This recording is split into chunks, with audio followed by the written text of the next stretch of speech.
As the sun sets over mid-Michigan, the sports spirit ignites. Volleyballs soar, echoing the determination of champions.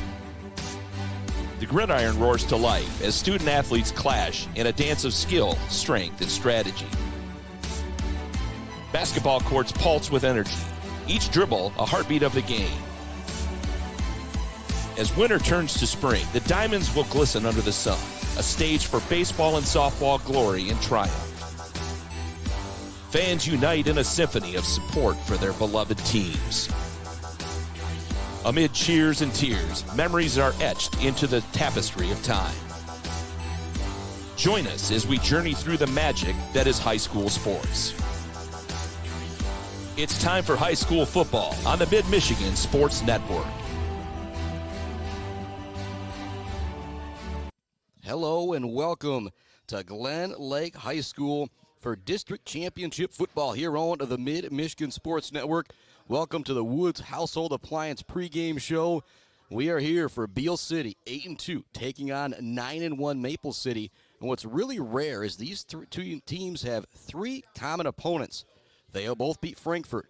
They both beat Menton, both large, and they both fell to Reed City, although maybe a little bit better showing for Beal City. So you ask me who's the favorite in this one game with those three common opponents. It's kind of a toss-up, but Beal City comes in with that Beal City lore that they take anywhere, so you know I am picking them for the victory. Other games happening in the Mid-Michigan area tonight. Mount Pleasant is at Petoskey. Ithaca hosts Pewamo, Westphalia. Tomorrow, we will be down at Morris High School as Sacred Heart Academy takes on Morris in 8-man regional final action. But there's also some action tonight for Sacred Heart Academy, Beal City, as girls volleyball is in action as they're vying for district championships tonight as well. So a whole lot of trophies could be won for the Beal City Aggies and Sacred Heart Academy on the field tonight, on the court tonight, and on the field tomorrow. And so, oh boy, what a special couple days it's going to be here on the Mid-Michigan Sports Network. And you know, when we come back around on Sunday, I'm going to kind of break everything down for you on Facebook. Who won what is coming up next, because next week, it might be scary, but we're going to start those audio-only volleyball broadcasts. You're listening to the Woods Household Appliance pregame show. Talk about the best seat in the house, brought to you by Woods Household Appliance, and I think I've got it. I'm about 20 yards away from the sideline, just about 10, 15 feet off top of the field. And again, wish we could do the video work tonight. If you want to watch this game, it will be available on the NFHS network. We'll have Adam Gursky back down on the field doing some great camera work so we can make another really cool highlight video as well. We're coming to you live from the Barberry Law Studios, built by Konwinski Construction. And all night long, we're talking about the Bills Custom fabrication of the game. Our baller of the game, the Zaid Batchelder baller of the game, brought to you by Weefrich Financial. And we got your Gates Drilling and Service halftime show, your Bird All-American Grill post-game show. Hopefully, Beal City will have some big holes so big you could drive a Clark modular home through them. Oh, yeah, we're going to be getting cheesy, talking about all of our great sponsors all night long because it's them. They are the reason why I'm up here 2.5 hours away, able to bring you this high school football game on the Facebook, on the YouTube for anybody to check out. Going to take a break here on our Woods Household Appliance pregame show. When we come back, oh boy, district championship football, Beal City, Maple City Glen Lake. These two teams have played twice before a long time ago. We'll talk about that and much more when we come back. More Woods Household Appliance pregame show right after this. Let's face it, home appliances are a major investment. So when you shop for appliances, you not only want a quality product, you also want service after the sale. Woods Household has an in-store service department that will repair your appliance in your home right away. So no useless phone calls to a big box store hoping to get some answers. And no waiting for weeks to get a repair on your appliance. Shop the Woods way. We take care of our customers. Pure sportsmanship is the most important thing in high school sports. When it comes to your home or business, Pure Plumbing just might be the most important thing. If your plumbing isn't pure, don't worry, no one needs to see the other angle. For Pure Plumbing, call 989-644-8928 or visit mipureplumbing.com. All Seasons Fireworks is a big fan of all the athletes, coaches, officials, and volunteers who make high school sports happen. To make your next event bigger and brighter, stop by All Seasons Fireworks on M20 in Mount Pleasant.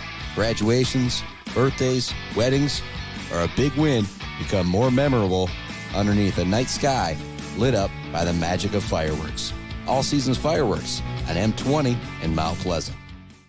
Weber Brothers Sawmill has been in the sawmill and logging business since 1950. Weber Brothers Sawmill buys standing timber and logs all over central and northern Michigan with National Hardwood Lumber Association certification. You can be assured of a professional job, from the marking and cruising of your woods through the harvest. Weber Brothers Sawmill is a proud supporter of our local high school student athletes. Bill's Custom Fab can handle any job you need, from large-scale steel building projects to fixing your favorite stainless serving pan. Bill's Custom Fab can weld and fabricate anything. Call today at 989-772-5817 or stop by on Gover Parkway in Mount Pleasant. Good luck to all of our local athletes from Bill's Custom Fab.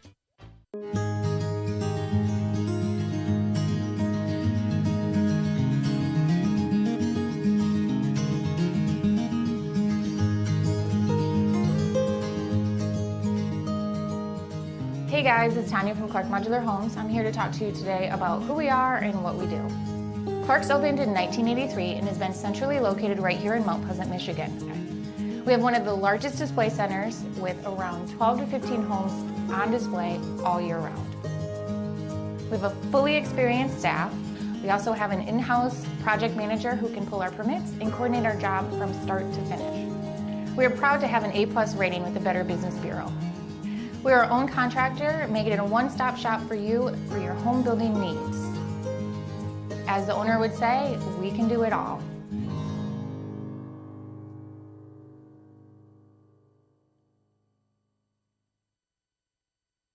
Konwinski Construction offers a full range of construction services on small and large projects. Konwinski Construction is a leader in the community and are proud to support those student athletes who will be leading our community tomorrow. Konwinski Construction on Gover Parkway, Mount Pleasant. Let's head back to the action on the Mid-Michigan Sports Network. Well, it's just going to be a real quick back to the action here on the Mid-Michigan Sports Network as we are just about set for the national anthem. And again, the Woods Household Appliance pregame show. Thank you so much for tuning in.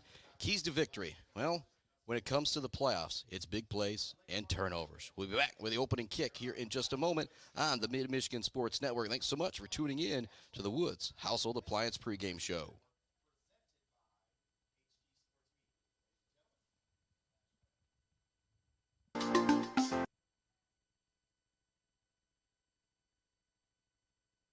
Peace of mind by providing their customers with expert service and using state-of-the-art technology. We all know in sports, what's on the inside counts the most. But when it comes to your business, school, organization, what's on the outside does matter.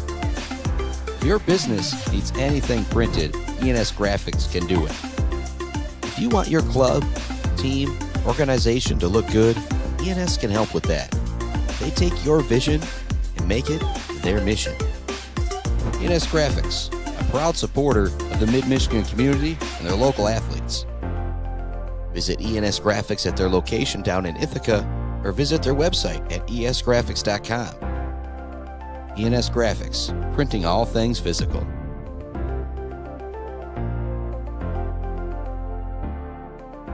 The Bird in downtown Mount Pleasant, open every day but Sunday for lunch and dinner. Delicious pizza, the world-famous Bird Burger, handcrafted, fresh-baked subs, many apps, and much more. There's something for everyone at The Bird in downtown Mount Pleasant, where friends gather like family. The Bird, supporting high school sports in mid-Michigan for nearly 100 years. Hey, Rowan, want to toss the ball around? No, thanks. A quick game of chess? Maybe later. Want me to teach you to ride a bike? Papa, we did all that when I was little.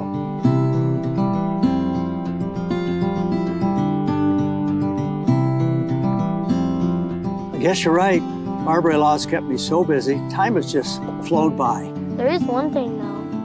You got any cookies? Thought you'd never ask. Joe Wentworth with Pradium Realty, Robin Stressman and Associates is a proud supporter of our local high school student athletes, working hard and showing pride for our community. For all of your real estate needs, go with Joe. Joe Wentworth with Pradium Realty, Robin Stressman and Associates, 989-817-1291.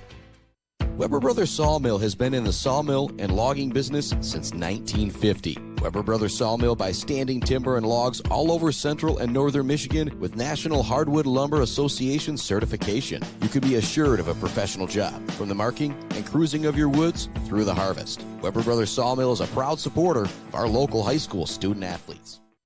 Elevate your banking experience. Isabella Bank is your local banking partner. We understand the importance of personalized service, providing solutions that fit your unique needs. When you bank with us, together we can drive positive change and build stronger communities. Experience banking redefined. Make the switch today and experience banking that goes beyond. Isabella Bank. Local. Growing. Staying. Member FDIC Equal Housing Lender. Value is not just a price. When you buy something for your home, it's an investment. Knowing that you're getting a great deal and service after the sale is priceless. At Woods Household, we only carry quality products for your home at competitive prices. Furniture that is attractive and durable. Comfortable mattresses that last for years. Flooring that stands up to wear and tear. These are all products that last by trusted name brands like FlexSteel, Serta, Whirlpool, and many more. So shop the Woods way. Let's head back to the action on the Mid-Michigan Sports Network. Hello and welcome on back into the Mid-Michigan Sports Network, and thanks so much for tuning in to the Woods Household Appliance pregame show. We are all set for Beal City, for Glen Lake, and here is the opening kick. Back deep to receive it is going to be nobody because it sails into the end zone.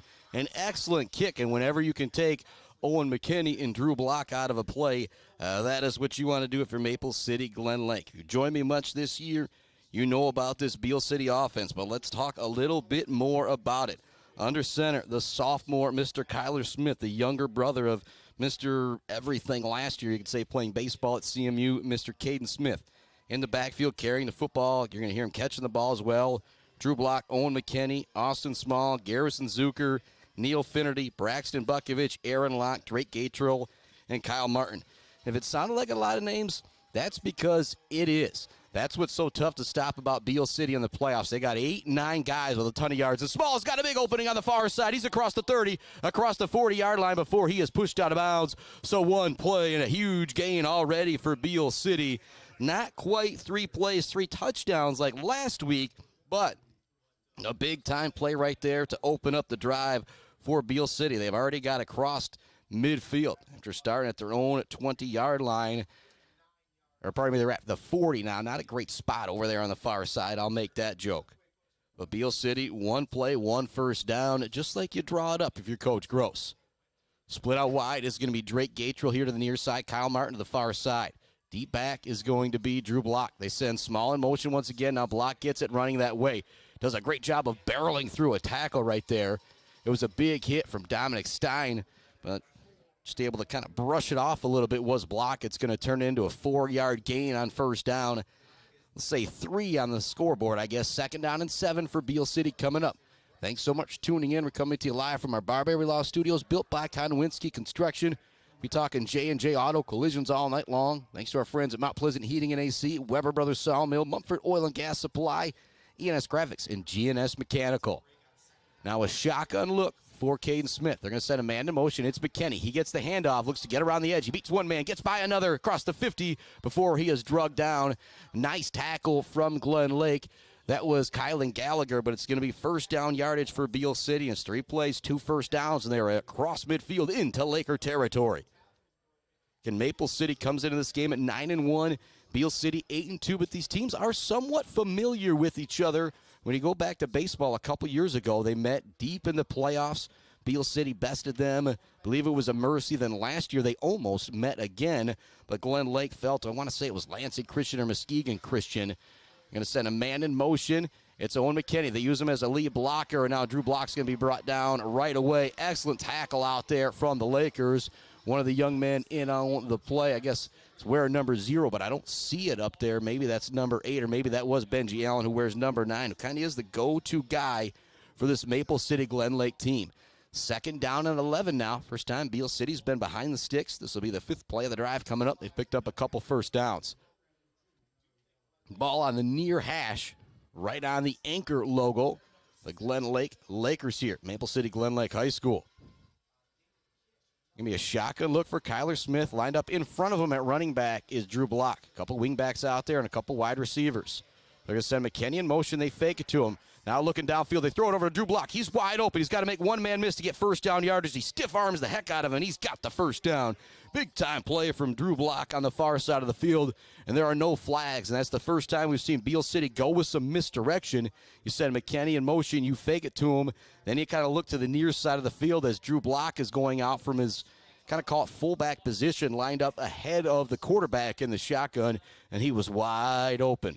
More thanks to go out to our friends, Isabella Community Sportsplex, Maury Courts, Martin Ice Arena, and the Maury Gymnastics Center, Fisher Companies, Central Concrete, Central Asphalt, and Fisher Transportation, along with WW. And actually, we do have a penalty that's going to bring that back, so they're going to say it's a hold way downfield. And so now it's going to be 2nd down and 9. And so I did say there was no flags. Pardon me. There was a flag out there. And so we'll do the 5th play of the drive over again, and it's still going to be 2nd down. And I really liked the misdirection out there. Again, I said there were no flags because I didn't see one. Not sure if that one came in late or if it was way on the far side of the field. Another shotgun look for McKinney. Once again, pardon me, for Smith once again. They send McKinney and Small in motion. Small gets it, trying to get a little misdirection once again. He's going to get down to the 41-yard line. A decent gain. He'll make it 3rd down and manageable here. And this is definitely 4-down territory if you're Beal City at the Glen Lake 40-yard line. Glen Lake looking to the sideline defensively. Beal City's out there in the all-white helmet with the blue star on the side. White jerseys with the royal blue lettering. Maple City Glen Lake in all black. Kind of got the Michigan-style winged helmet with the black and the gold. Black jerseys, white lettering, the gold outline. Deep back's going to be McKinney. Going under center is Mr. Kyler Smith, pardon me. Sent a man in motion. They're pitching it to McKinney. He wants to pick up the first. He's going to be drugged down immediately. Nowhere for him to go. He's going to lose a yard or two. Great defensive play up front from Maple City Glen Lake. Sean Vilter, one of the young men in on the play. So that's going to bring up 4th down and long for Beal City. Well, actually not a bad spot out there. Maybe a good job also by McKinney fighting a little bit extra there. Instead of maybe a 2-yard loss, it turns into just maybe no gain or so. It's now 4th down and 6 here. Big play coming up here on 4th down. So it's 4th and 6 at the Maple City 43-yard line. Here we go. Oh, actually, they're lining up like they're going to punt it. Pardon me. It's Elias who's lined up deep. There's nobody back deep to receive it for Glen Lake, and Elias will boot it. They're going to try and pin him back here. Driving down is Zucker. They're going to have to tap it, and a great job by Elias. They're going to say that's down at the 1-yard line. An excellent punt right there from Beal City. You don't see it like that very often, but the punt sends them down to the 1-yard line. It is going to be tough field position for Maple City Glen Lake. However, if you're the Lakers, you still got a stop. Beal City didn't get into the end zone, and so I think you are all right with it if you're Glen Lake. You'll hear me say Glen Lake. You'll hear me say Maple City. It's kind of the two areas combined that make up this school. I lived up here in Leelanau 6 years after high school, and just an absolutely beautiful area up here. Going to be a shotgun look for Mr. Keaton Lacrosse. He's going to hand it off immediately and nowhere for the ball carrier to go. He actually maybe falls forward to the 3 or 4 yard line. And it will be the 3, maybe 4 yard line. So you create a little bit of space there. It's now 2nd down and 7, but a great punt from Eric Elias. Pins him all the way back to the 1 yard line. There's a great job covering by Zucker, and I think the other one was Elias out there as well. And pardon me to that other gunner for not remembering that exactly. They both got down there in the really high punt from the sophomore Elias. A shotgun look for Lacrosse, the quarterback. Right now he's standing right on the tip of the end zone. Hands it off to the running back. Some big room up the middle for the ball carrier. Jukes his way here to the near side. Now he's across the 30, 35, across the 40. McKinney and Zucker giving chase. They're going to bring him down inside Beal City territory. A huge run for Sam Dykstra there. Dykstra takes it all the way deep from Beal City territory. I'm going to call that one a 50-yard run. And now you're already inside Aggie territory. Big-time play right there from the Lakers. You think about getting out of the shadow of your own goalpost there on that second down and long play, and then the ball carrier makes a couple great moves and takes it all the way into Beal City territory. Now it's 1st and 10, Glen Lake.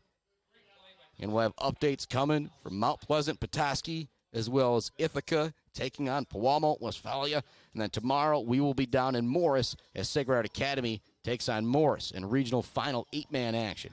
Shotgun look for La Crosse. Hands it up the middle once again. A good job fighting forward by the ball carrier once again. That's Sam Dykstra. And I believe I was told that the starting running back got hurt last week for Glen Lake. And part of me wonders, whoa, that'd be scary because Dykstra looks pretty darn good the first couple times I've seen him touch the football. Wasn't a whole lot for him there, but he's still able to pick up 3 yards. Some substitutions coming in and out for Beal City. Out there right now, McDonald, Faber, Drew Gross, Aaron Locke on the defensive line. Got Block, McKinney, Bukovich, Elias, Gatrill, Martin, Zucker in the defensive backfield. Pistol formation now for the quarterback. Man in motion is Benji Allen. They're probably going to use him as a lead blocker. The ball is on the ground. Quarterback is able to scoop it up, but Elias brings him down. A solid job by the quarterback, La Crosse, picking up what he could after the mishapped snap. It's now going to bring up 3rd down. We'll call it 4, and definitely 4-down territory here as well for Maple City Glen Lake. Again, I thought the same thing for Beal City, but they definitely did what you want to do, punting the football. They really pinned Glen Lake back deep. However, they just weren't able to come up with anything on it. And second play of this drive was a big-time run for Dykstra, going 50 yards, taking it into Beal City territory. 3rd down and 3 play. Clock is running. Already just 5:20 left to go here in the first quarter. So both teams have kind of kept the clock moving. La Crosse in the gun. We'll call it the pistol. The running back behind him. They hand it off to the running back. Looks to pick up solid yards, and I think he's got the first down. On the carry there was Brecken Nerg, the junior. And Nerg doesn't have a lot of size, but he used a little bit of shimmy, a little bit of shake, kind of jitterbug movement there to get first down yardage for Glen Lake. 6th play of the drive coming up for Maple City. They started at their own 1-yard line. They are now inside the Beal City 30 at the 29. You talk about a big-time momentum builder early in this game. You go 99 yards on your first drive for the touchdown. That's what you call momentum. La Crosse in the gun once again. Send a man in motion. 3 wide receivers out there. Glen Lake likes to throw the football. Still waiting for him to do it. Drew Gross brings down the ball carrier right at the line of scrimmage. Kind of jumped forward. May have gotten a yard. We'll have the 7th play of the drive coming up for Maple City Glen Lake. Maybe the first time the Aggies have been able to put them behind the chains, say. It's still 2nd down and 9. 4:19 left to go. First quarter.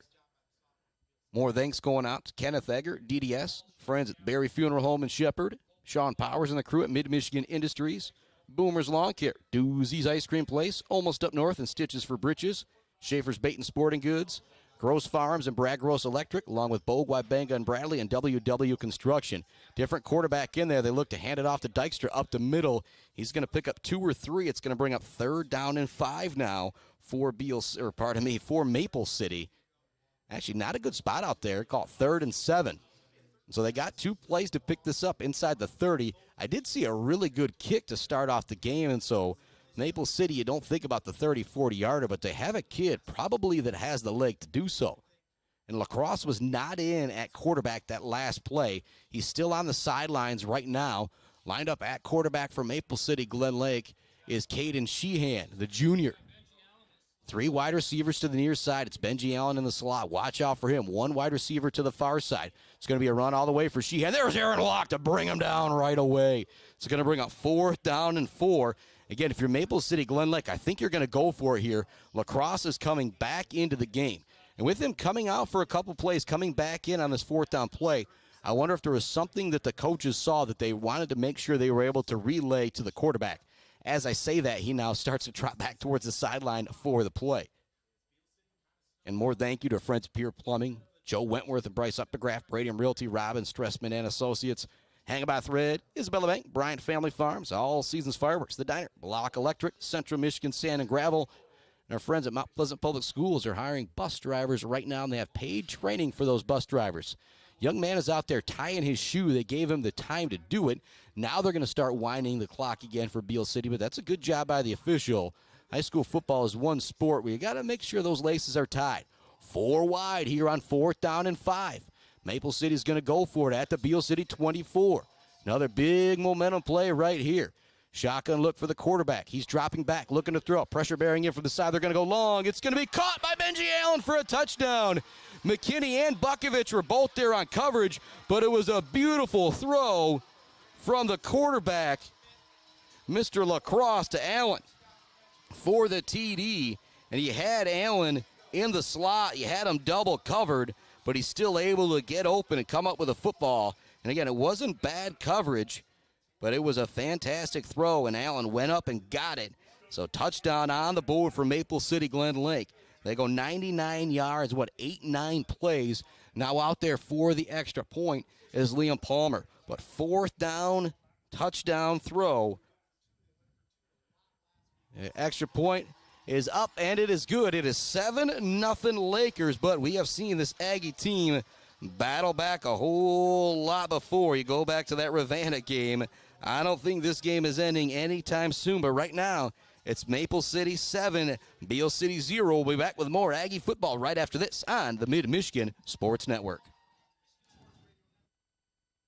Konwinski Construction offers a full range of construction services on small and large projects. Konwinski Construction is a leader in the community and are proud to support those student athletes who will be leading our community tomorrow. Konwinski Construction on Gover Parkway, Mount Pleasant. Mount Pleasant Heating and Air Conditioning has been family-owned and serving Mid-Michigan since 1962. They're dedicated to providing the best possible solution for your home or business. Mount Pleasant Heating and Air Conditioning is locally owned and supports our local community. For all of your heating and air conditioning needs, call Mount Pleasant Heating and Air Conditioning at 989-772-2881. Let's head back to the action on the Mid-Michigan Sports Network. Welcome back to it here on the Mid-Michigan Sports Network. 2:23 left to go in our first quarter. A great drive from Maple City Glen Lake. Go 9 plays, 99 yards. Big run from Dykstra to get them out of the shadow of their own goalpost and into Beal City territory. Then it was a 4th down throw from Lacrosse to Benji Allen out of the slot for the TD. 7-0 the score. Booting it into the end zone last time was Liam Palmer. The freshman is back out there to boot it away once again. Again, he sends it towards the end zone, and Drew Block is going to let it take a bounce. And it bounces straight up in the air, so a fantastic kick. Block is going to have to return it. Gets out to the 18-yard line before he's brought down. Great return coverage right there. I imagine this Maple City Glen Lake team is used to kind of lollygagging a little bit on the kickoffs because they go into the end zone. The fantastic kicking. Oh, actually, there's the freshman Liam Palmer, and then, there's the freshman Bowden Fisher. They're both wearing number 7. I'm going to assume that that's the senior kicker making those happen right there. But either way, very impressive. Time for Beal City to try and answer back right here with 2:17 left to go in the first quarter. Trailing 7-0 on the road all the way up here in Maple City Glen Lake. Shotgun look for Caden Smith. Lined up to the left of him is Drew Block at running back. They send Austin Small in motion. They fake the handoff. Now look to throw it over the middle to McKinney. He's hit hard before the ball gets there, and the senior still makes the catch. Oh, man. Owen McKinney is a lot tougher than I am. And so McKinney with a big catch on the first play of the drive for the Aggies. And again, I don't know if that's going to be good yardage or not. And here the other radio crew here from Michigan Sports Radio. It's broadcasting from the Glen Lake side of things, I will say. They're saying maybe Benji Allen got a bit banged up on that play defensively with that hit, and so that could be a big deal going forward. He's going to be their best player offensively and defensively for this Maple City team, probably going to be playing football at the next level. But that first down pitch and catch moves the chains for Beal City. They now have it at their own 35-yard line after about a 17-yard gain there on first down. McKinney with a big catch.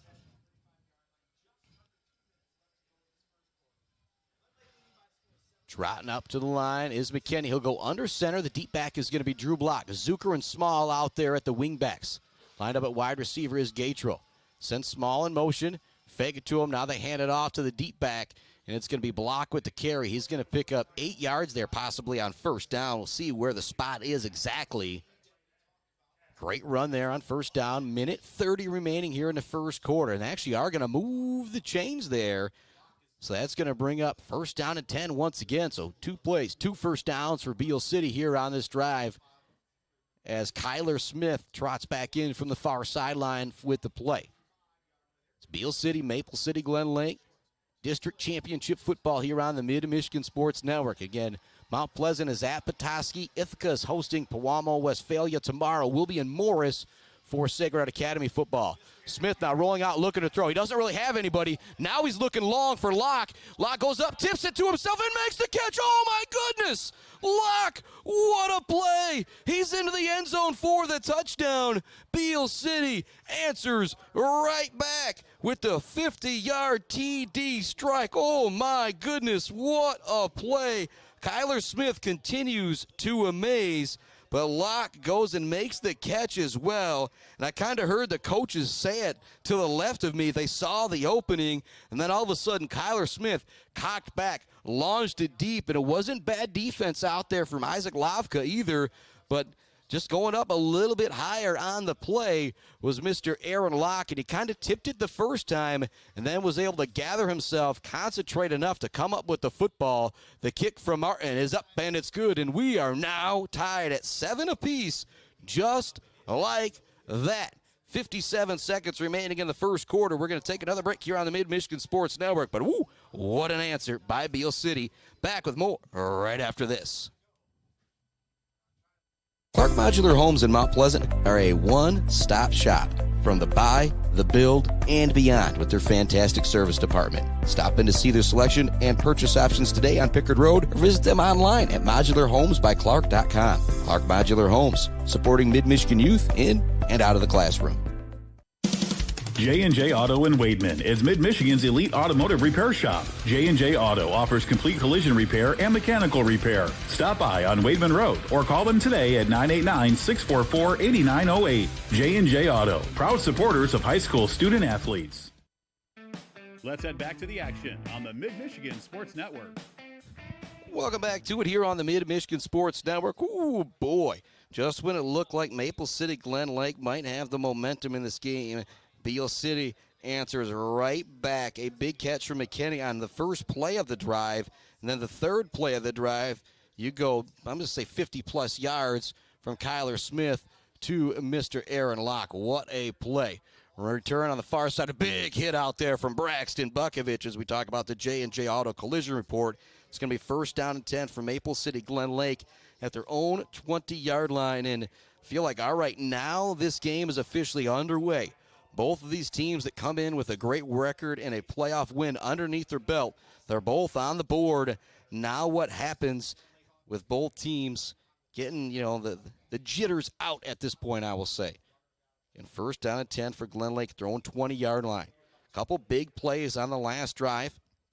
Dykstra with the 50-yard run, and it was a fourth down throw from Lacrosse to Benji Allen. It was lined up in the slot once again.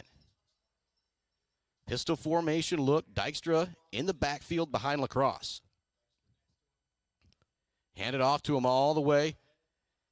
Decent gain out there for the running back on first down. Caught 3, maybe 4 yards. Either way, if you're Glen Lake, you'll take that positive yardage there on first down. Out there defensively for Beal City.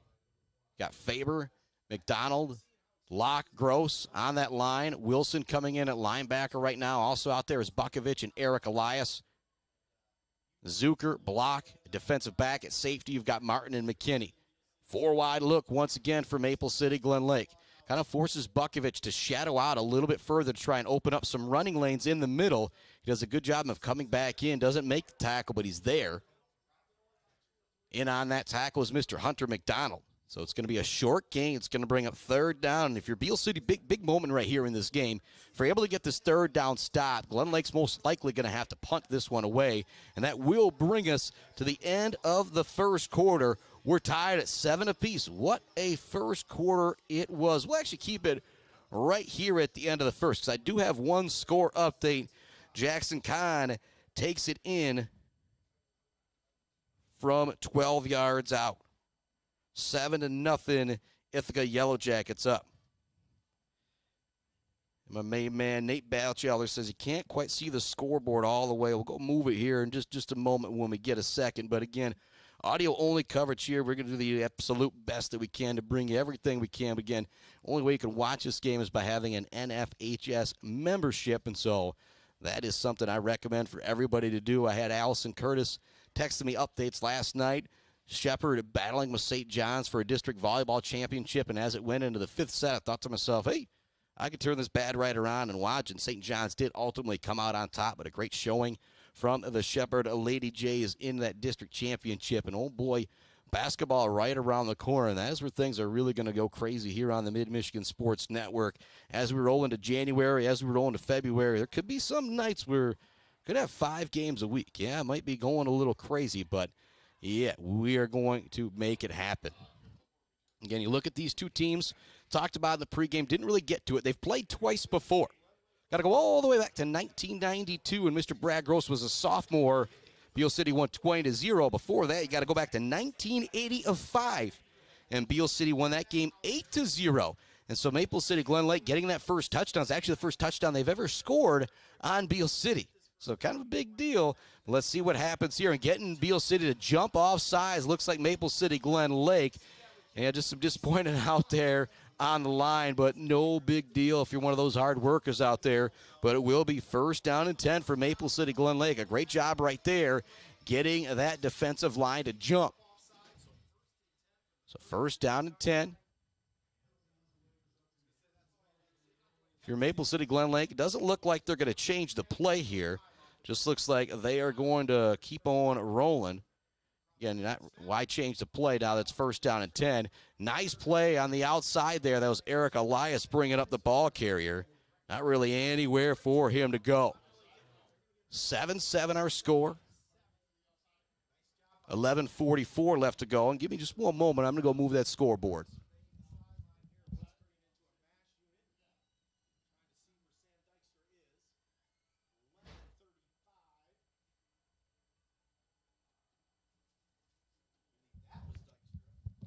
A big shout out to my main man, Nate Batchelder, for giving me that little update there to try and bring you the best coverage I can. Kind of the first family of the Mid-Michigan Sports Network with the Zaid Batchelder baller of the game. But a shout out to Nate, Jen, and Ryan, and the rest of everybody who supports what we're doing here at the Mid-Michigan Sports Network.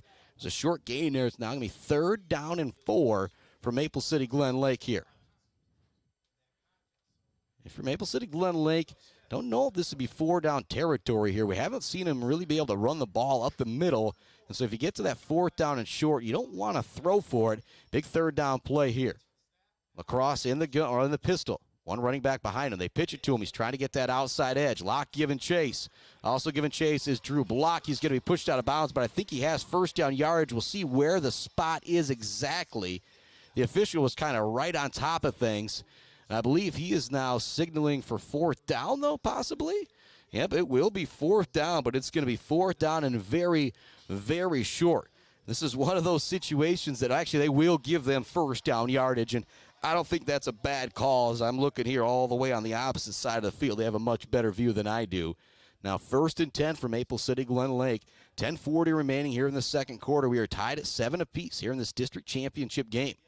And one other score update that I had coming in, 7-0 Ithaca on top of Puamo, Westphalia. Big shout out to Jeremy Woodcock for providing me those updates all season long from the Ithaca Yellow Jackets when we haven't been able to be down there to cover them. Run up the middle. Again, not really a whole lot for the ball carrier. That was Brecken Nerg on the carry there. So, again, running it up the middle hasn't been working for Maple City Glen Lake. Looks like they're going to need to get to the outside against this Aggie defense.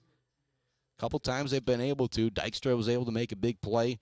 I guess it was kind of going up the seam on the touchdown throw to Benji Allen.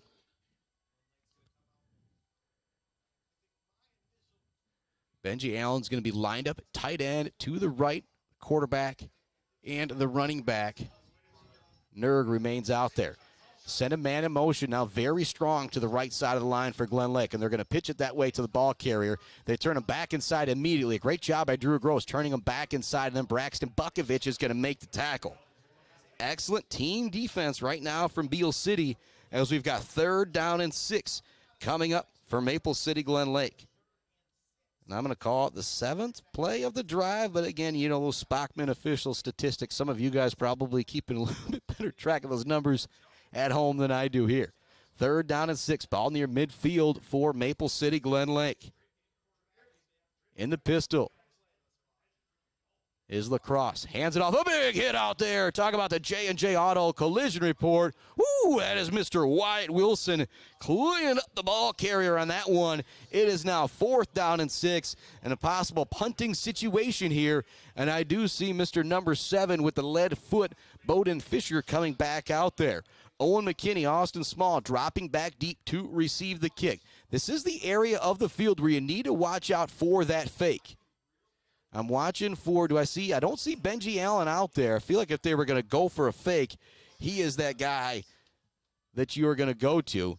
Back deep to receive, Small McKinney, always very dangerous. Again, we saw a boot from this young man earlier. We'll see if he's got the same punting leg as well. It's a really nice kick. Calling for the fair catch is McKinney. He picks it up just inside the 20-yard line off of the bounce.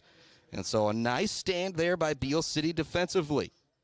Say Beal City, Maple City have kind of played to a stalemate now. The first time Beal City got the ball, they picked up a couple first downs and then stalled out. Then Maple City got it, went 99 yards for the touchdown. Beal City answered right back, going 82 yards for the touchdown. Then Maple City Glen Lake picks up a couple first downs.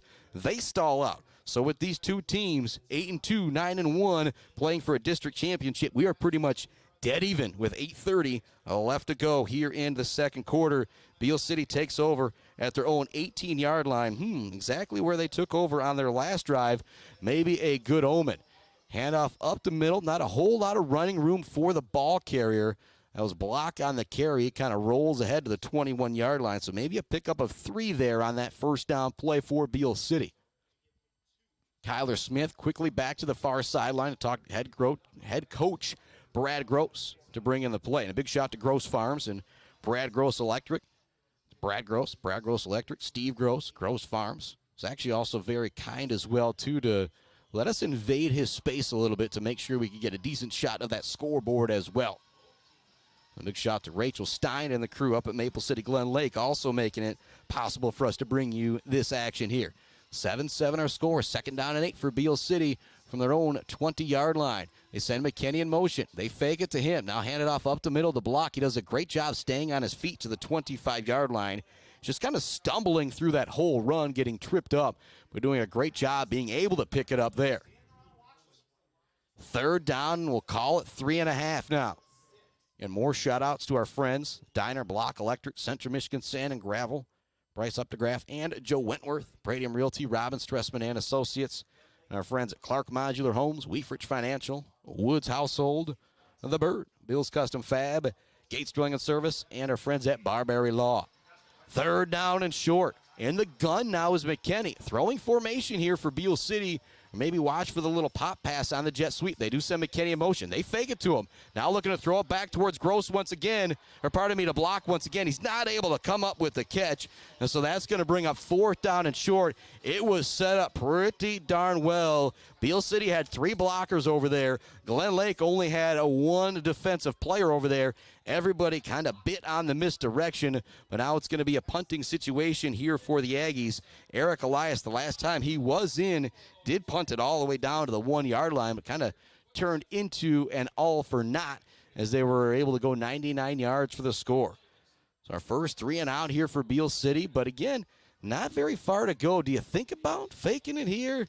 Again, that's why I would be a terrible football coach, as it's a decent snap. And Elias gets off a thundering kick. No fair catch called for, and right away, bringing down the ball carrier is going to be Bukovich. Actually, he gets away from Bukovich. Probably wishes he didn't.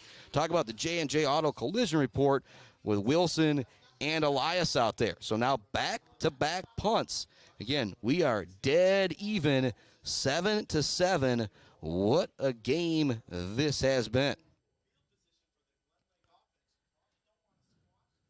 So Maple City Glen Lake is taking over. 6:42 left to go here in the second quarter.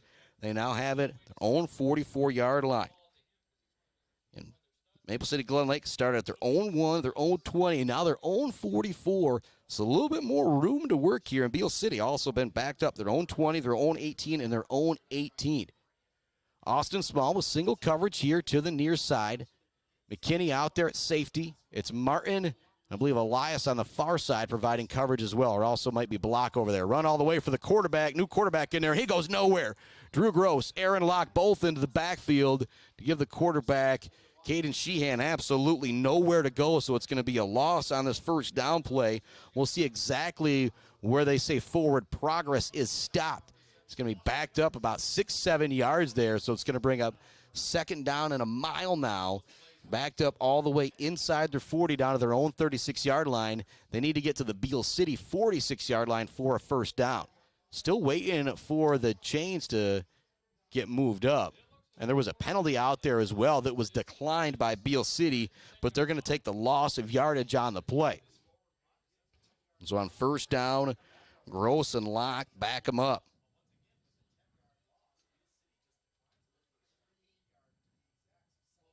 So second down at 18 now for the Lakers of Maple City Glen Lake.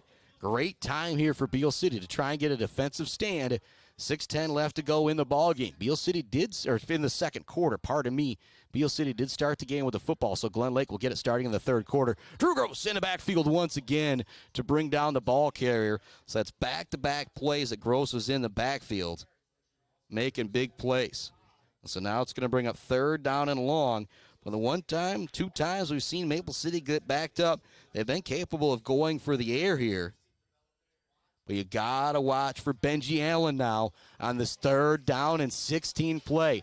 Allen's going to be lined up in the slot to the left of the quarterback, Lacrosse.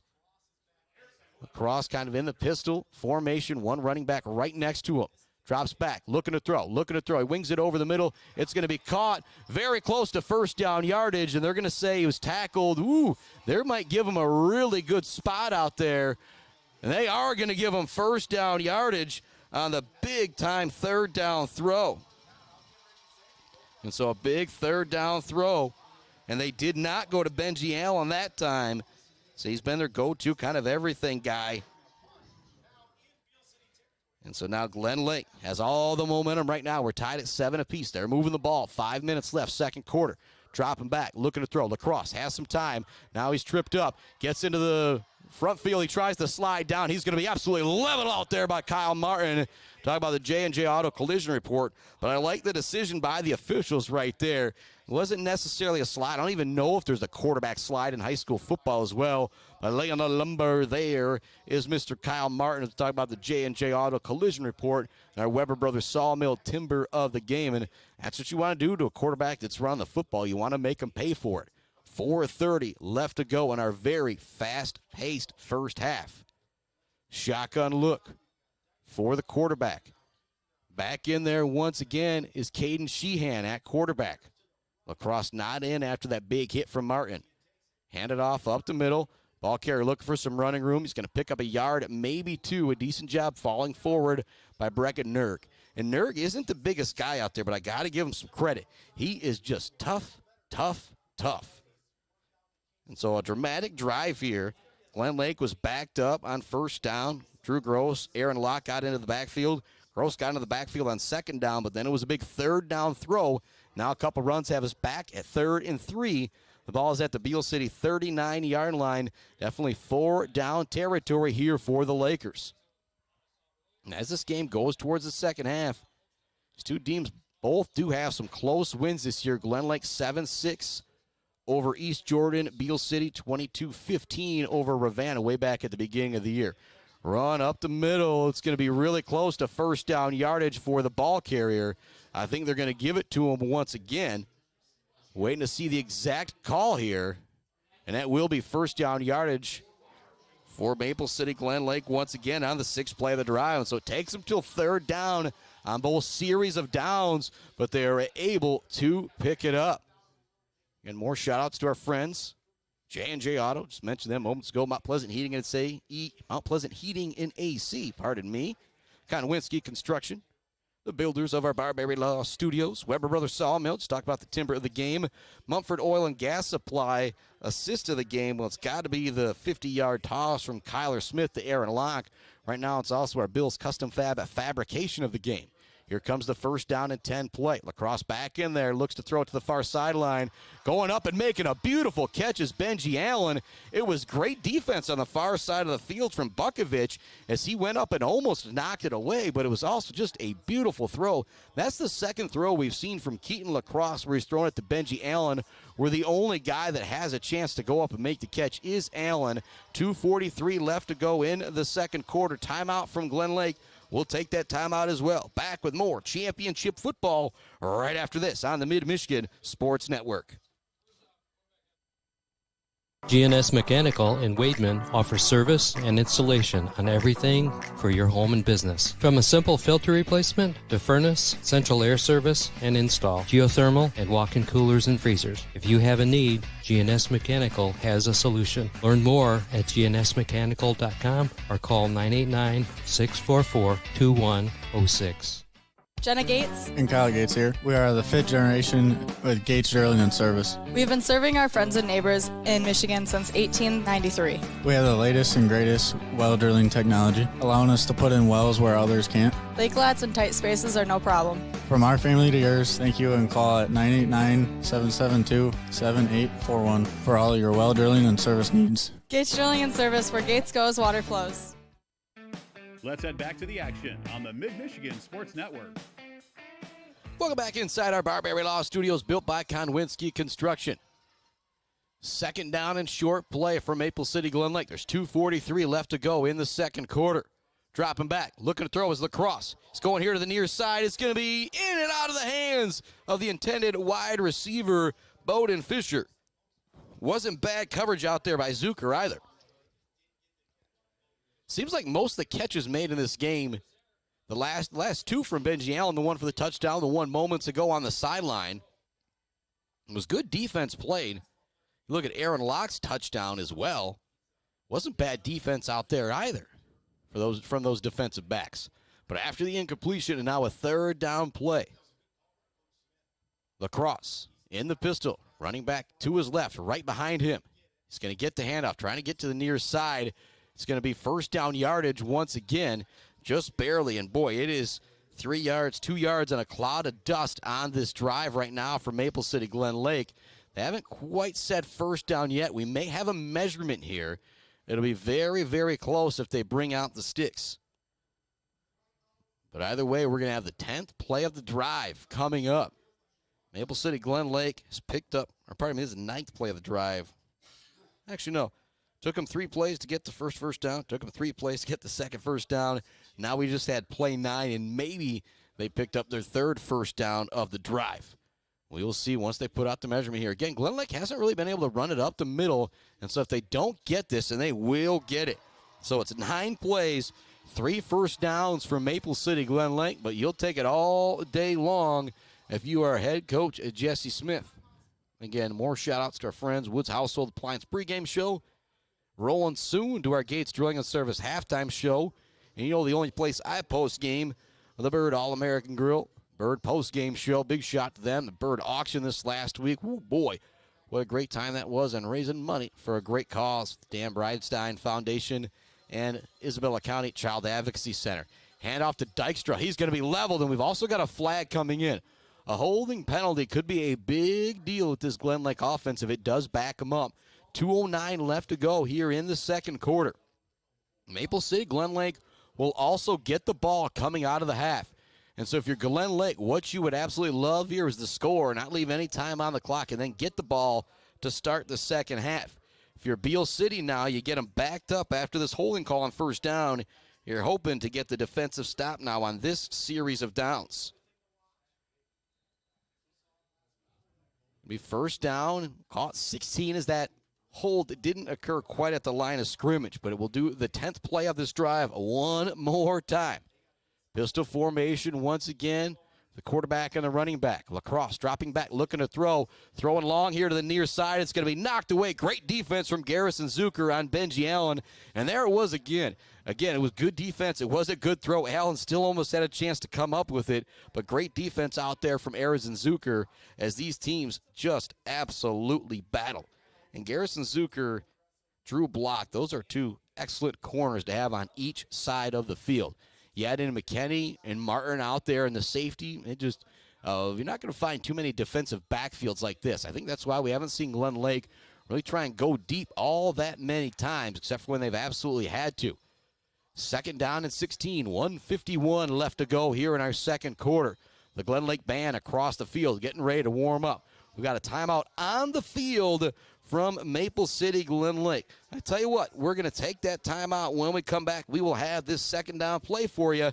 Maple City Glen Lake has the ball, trying to go up before the half. They'll get the ball starting in the 3rd quarter as well. It is Beal City Aggie football on the Mid-Michigan Sports Network. Back with more right after this. Weefridge Financial knows it can be incredibly overwhelming to navigate the world of financial planning. With trusted guidance and easy-to-understand advice, you can feel comfortable in your financial future with Weefridge Financial. Weefridge Financial assists people in all stages of life with a specialization in retirement and investment planning. Experience the power of working with an advisor dedicated to your success. Visit WeefridgeFinancial.com. Visit them in downtown Mount Pleasant. Call or text 989-953-7888. Weefridge Financial, member SIPC. The Bird in downtown Mount Pleasant, open every day but Sunday for lunch and dinner. Delicious pizza, the world-famous Bird Burger, handcrafted, fresh-baked subs, many apps, and much more. There's something for everyone at The Bird in downtown Mount Pleasant, where friends gather like family. The Bird, supporting high school sports in mid-Michigan for nearly 100 years. Let's head back to the action on the Mid-Michigan Sports Network. Here we go. Big 2nd down play for Maple City Glen Lake. And again, time is starting to wind down here in the first half with 1:51 left to go. Maple City will get the ball to start the second half.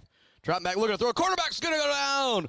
Bearing down on him and bringing down the quarterback was Mr. Aaron Locke, the scintillating sophomore whose defense has just gotten better and better and better this year. Myself and Brad Gross kind of been gushing about him pretty much every time we do a podcast. Yeah, if you haven't checked out the Mid-Michigan Sports Network on SoundCloud, do that as well. I think we got about 50 podcasts up there now with all of our local schools and a whole lot of Let's Talk Football podcasts and Let's Talk Playoff Football podcasts. 3rd down and 23 for Glen Lake. 1:10 remaining, first half. Glen Lake still has one timeout. Beal City still has all 3 of their timeouts.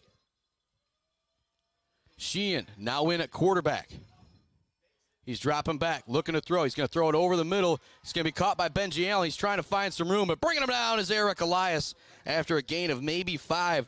So that's going to bring up 4th down and long. Again, we're under a minute remaining here in this second quarter.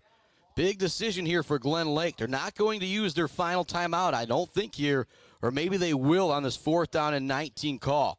Waiting to see what the official and the coach are going to do. Waiting to see, and it does look like they're going to run it all the way down and take that timeout. They want to leave Beal City as little time as possible if they do turn it over on downs here. Again, with the leg that I've seen from Bowden Fisher, this would be about a 50-yard field goal. But, man, it seems like he's got the leg. So it will be a timeout. This drive started with 6:42 left to go in this second quarter. There's only been 3 first downs. There's been 12 plays ran. There's been 2 third down conversions, 3 third down conversions. Now here we are headed to 4th down and 18 with just 15 seconds left to go in the half. And so momentum is going to go on one side or the other here with this next play. If you're Beal City and you come up with the 4th down stop, you're going to feel really good going into halftime with the score tied at 7 apiece. And if you're Maple City Glen Lake, you're going to feel like you squandered a chance here starting at your own 44-yard line with 6:42 left to go in this second quarter, and you were not able to make it happen as we roll towards our Gates Drilling and Service halftime report here on the Mid-Michigan Sports Network. We'll have This Week in MHSAA Sports with John Ross. Hopefully get some score updates from around the Mid-Michigan area. Maybe talk a little bit more about that game tomorrow. Sacred Heart Academy, Morris, a 1 o'clock kickoff here on the Mid-Michigan Sports Network. Both teams back out there. Benji Allen is lining up in the gun like he is now going to play quarterback for this Glen Lake team. Oh, boy. Big moment here in this game on 4th down. 15 seconds left to go. Allen drops back. He's looking. He's going to launch it towards the end zone. It's going to be knocked away by Owen McKinney. Incomplete pass. And McKinney got there right on time. If you're Maple City Glen Lake, they're going to say he made the catch. That is going to be a really, really tough scenario if they say he made the catch right there. Ooh, it's an interception for McKinney. All right, I got to thank to the Beal City coaching staff there for that one because I was a little confused, but Owen McKinney coming up with the INT. Hoo. Now, hopefully my buddy Adam Gursky got a good view of that one because he came in, and then if he hits the wide receiver, I don't think it matters as much when he comes up with it. 8 seconds left to go. We'll see if Beal City just takes a knee here and we head to half, or maybe will they run a play? And it will be a knee taken by Kyler Smith. We are heading to the half, tied at 7 apiece as Beal City got it with just 8 seconds left to go. Chose to take a knee deep in Maple City Glen Lake territory. We are tied at 7 apiece at the half. It is time for a Gates Drilling and Service halftime report. Woo! What a first half it's been. An absolute stalemate between these two teams. Back with more halftime action right after this on the Mid-Michigan Sports Network. Jenna Gates and Kyle Gates here. We are the 5th generation with Gates Drilling and Service. We've been serving our friends and neighbors in Michigan since 1893. We have the latest and greatest well drilling technology, allowing us to put in wells where others can't. Lake lots and tight spaces are no problem. From our family to yours, thank you, and call at 989-772-7841 for all your well drilling and service needs. Gates Drilling and Service, where Gates goes, water flows. GNS Mechanical in Wademan offers service and installation on everything for your home and business. From a simple filter replacement to furnace, central air service, and install, geothermal, and walk-in coolers and freezers. If you have a need, GNS Mechanical has a solution. Learn more at gnsmechanical.com or call 989-644-2106. Weefridge Financial knows it can be incredibly overwhelming to navigate the world of financial planning. With trusted guidance and easy-to-understand advice, you can feel comfortable in your financial future with Weefridge Financial. Weefridge Financial assists people in all stages of life with a specialization in retirement and investment planning. Experience the power of working with an advisor dedicated to your success. Visit WeefridgeFinancial.com. Visit them in downtown Mount Pleasant. Call or text 989-953-7888. Weefridge Financial, member SIPC. Bryce Updegraff with Pradium Realty, Robin Stressman and Associates thanks the coaches and officials who put in the time to help student athletes achieve their dreams and goals. For all of your real estate needs, the Bryce is right with Bryce Updegraff. With Pradium Realty, Robin Stressman and Associates, 989-620-6595. Today I'm going to tell you about sportsmanship because it's important. Treat your opponents the way you would want to be treated. My mom says that. Listen to the referees. It's their job. Be nice to their team and our team. Cheer them on. Always play fair. It's the right thing to do. It's sportsmanship. It's not that hard. Let's head back to the action on the Mid-Michigan Sports Network. Well, welcome back inside the Mid-Michigan Sports Network. What a first half. We are all tied at 7 apiece, pretty much like we're starting this game over, except Maple City Glen Lake's going to start with the football. Kind of run through the drive chart here real quick as we get ready to send it off to this week at MHSAA Sports with John Ross on our Gates of Drilling and Service halftime report. Big shout-outs to our friends, Weefridge Financial, Clark Modular Homes, The Bird, All-American Grill, Bill's Custom Fab, Gates Drilling and Service, and so many more great sponsors. All right, so Beal City started with it at their own 20-yard line, ran 6 plays, thought maybe they were in 4-down territory, but got backed up on 3rd down. It was a great punt from Eric Elias to pin Maple City back at their own 1 territory.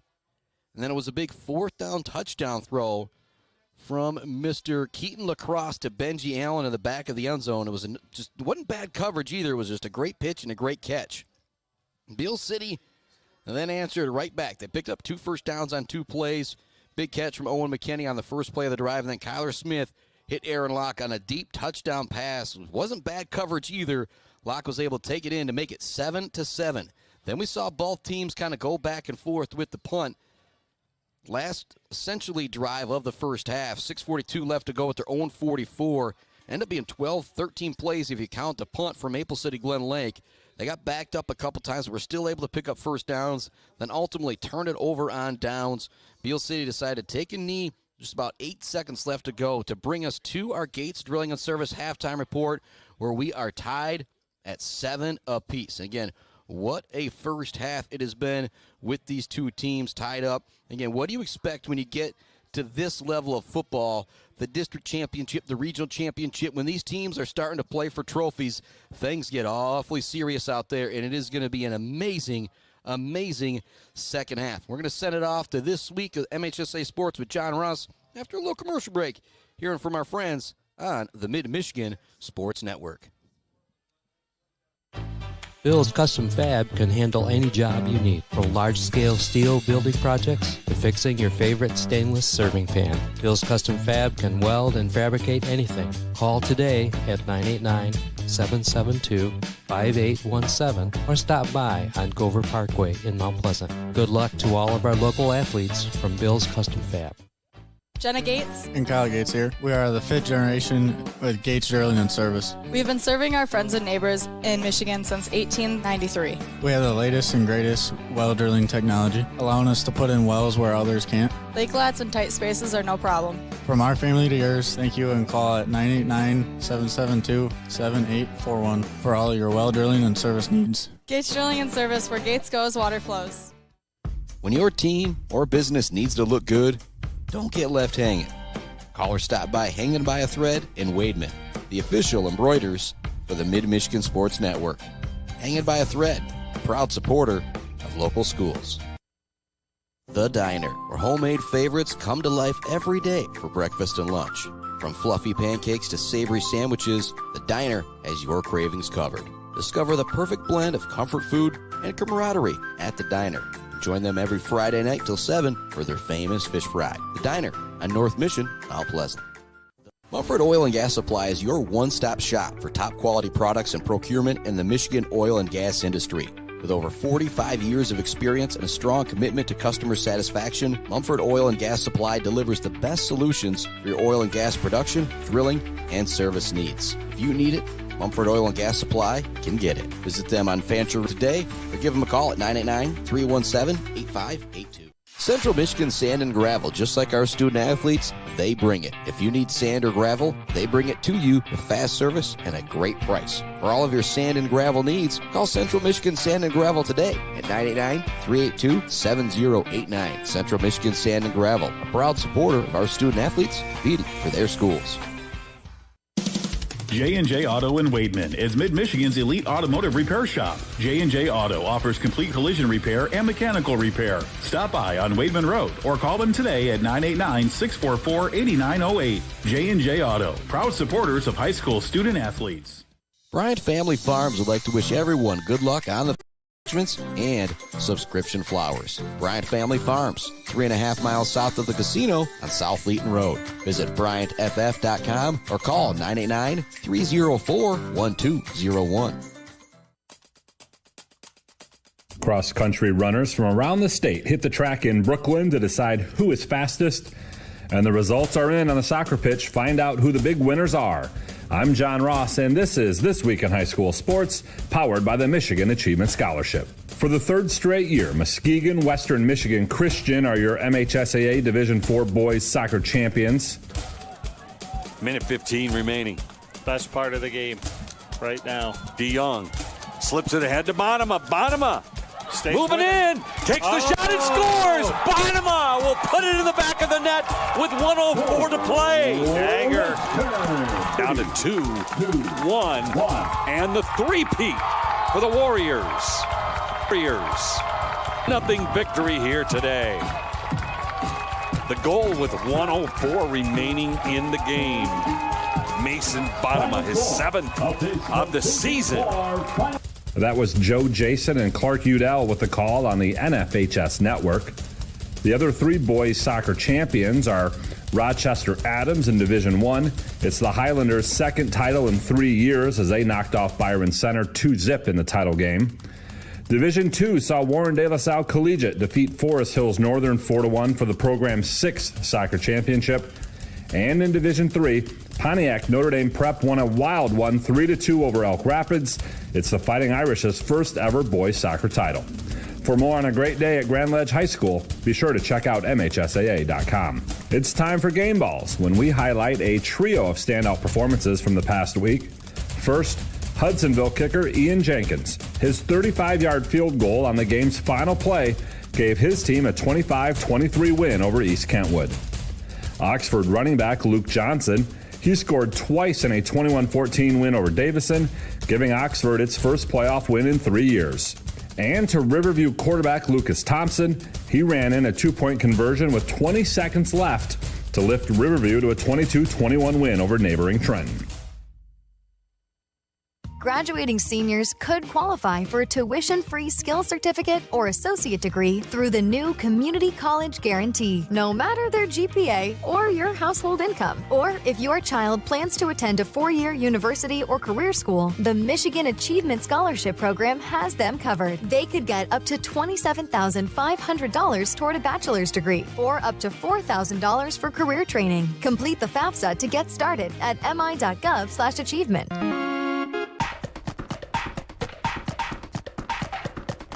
Our weekly Be the Referee feature takes a look at the fine art of officiating with registered official Paige Winnie. We've got a football overtime question for you today. In high school, what is the only way a defensive team can score in overtime? Can they return an interception for a touchdown? Can they pick up a fumble and take it back for a touchdown? If you said yes to either of those, you're wrong. In overtime, if the defense gains possession of the ball, be it by fumble or interception, the play is over. There's no advancing of the ball, and the offensive possession is over. So back to the original question, how can the defense score in overtime? There's only one way, via safety. And with teams starting at the 10-yard line, that would be a pretty wild play, and it would end the game with a defensive team victorious. Thanks, Paige. Now more than ever, we need officials. If you're interested, please go to the MHSAA website now to register. In the rolling Irish hills of Brooklyn, Michigan, the cross-country finals were held at Michigan International Speedway, and there were plenty of performances to recap. In Division I, for the 2nd straight year, Romeo was the best on the girls' side, and for the 3rd straight year, Northville was the best on the boys' side. In Division II, Goodrich edged past Zeeland East for the girls' championship, and Allendale won the boys' championship. Freeland's TJ Hansen lowered his own D2 record to 14 minutes, 50.5 seconds, which is the 4th fastest time in any division at MIS. Division III saw Lansing Catholic win the girls' title and Traverse City St. Francis the boys' title. And in Division IV, Whitmore Lake won the title on the girls' side, Hillsdale Academy on the boys' side. Kalamazoo Hackett Catholic Prep's Merrick Butkevich set a Division IV record, running the race in 15 minutes, 9 seconds. For more from MIS, please check us out online. You've been listening to This Week in High School Sports, powered by the Michigan Achievement Scholarship, a production of the MHSAA Network. Thanks for joining us. I'm John Ross, and we'll be back next week.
Welcome back inside our Barberry Law Studios here on our Gates Drilling and Service halftime report. 7-7 is our score. A couple other score updates to go around as I pull the score stream back up. Gladwin, Ogama Heights tied at 7. Midland Chemics down 7-0 to Saginaw Heritage.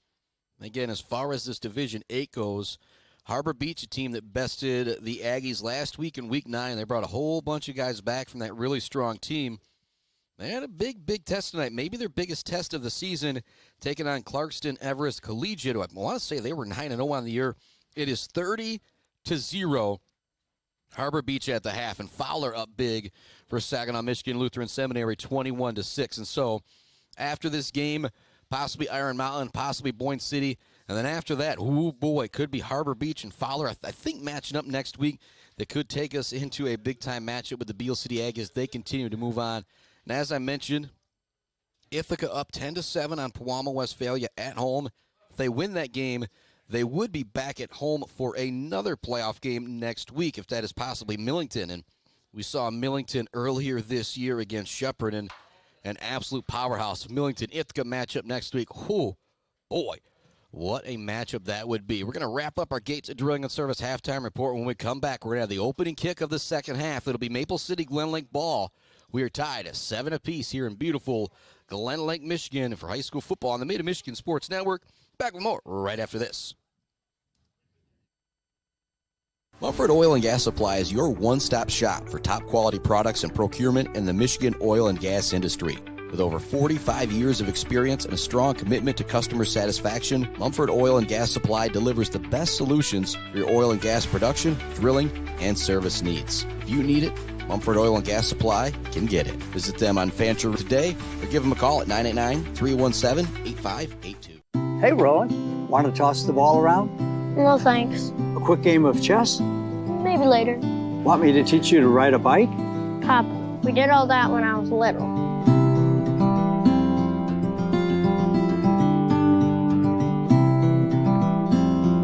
I guess you're right. Marbury Law's kept me so busy, time has just flown by. There is one thing, though. You got any cookies? Thought you'd never ask. Let's head back to the action on the Mid-Michigan Sports Network. Well, thank you so much for tuning in to our Gates Drilling and Service halftime report here on the Mid-Michigan Sports Network. Again, when you think about doing business in the Mid-Michigan area, think about supporting the people who are supporting this cat right here, thus supporting those kids in the Mid-Michigan area. We're tied at 7 apiece. It's Maple City Glen Lake football once we start this second half. And I do have one more score update. Petoskey leads Mount Pleasant 18-10 at the half. Again, your Division 8 updates that you want to know about. Iron Mountain and Boyne City play tomorrow, so obviously not any updates from there. Pardon me, not Boyne City. East Jordan play tomorrow. Boyne City, East Jordan, you know, similar areas up there for this cat. Get those a little bit confused. But watching that game tomorrow, that'll obviously be a big deal. If Beal City wins here, everybody put on your East Jordan caps tomorrow, because if East Jordan wins, Beal City would be back at home next week. If Iron Mountain wins, it's a long trek up. But this cat is planning on making that trek, if need be, next Friday or Saturday if we have to. And hopefully have more two-game action next week. So it just worked out very well. Able to do Beal City last Friday to see them best Frankfort 47-0. And then an absolute classic last Saturday with Grand Rapids Sacred Heart in their first year of football and Mount Pleasant Sacred Heart in their 101st year of football. Mount Pleasant Sacred Heart winning that game 24-21 on a late 29-yard field goal from Mr. Nate Seiler, the Gator. And here we go in Maple City Glen Lake football to start this second half. If you're Beal City, you think about maybe trying something goofy here with an onside. I don't think so, but Maple City Glen Lake just has those 5 guys up at the line. If you maybe wanted to try something like that. Kyle Martin, an excellent kicker with the left foot, capable of doing a whole lot of things. Talked about it in the pregame.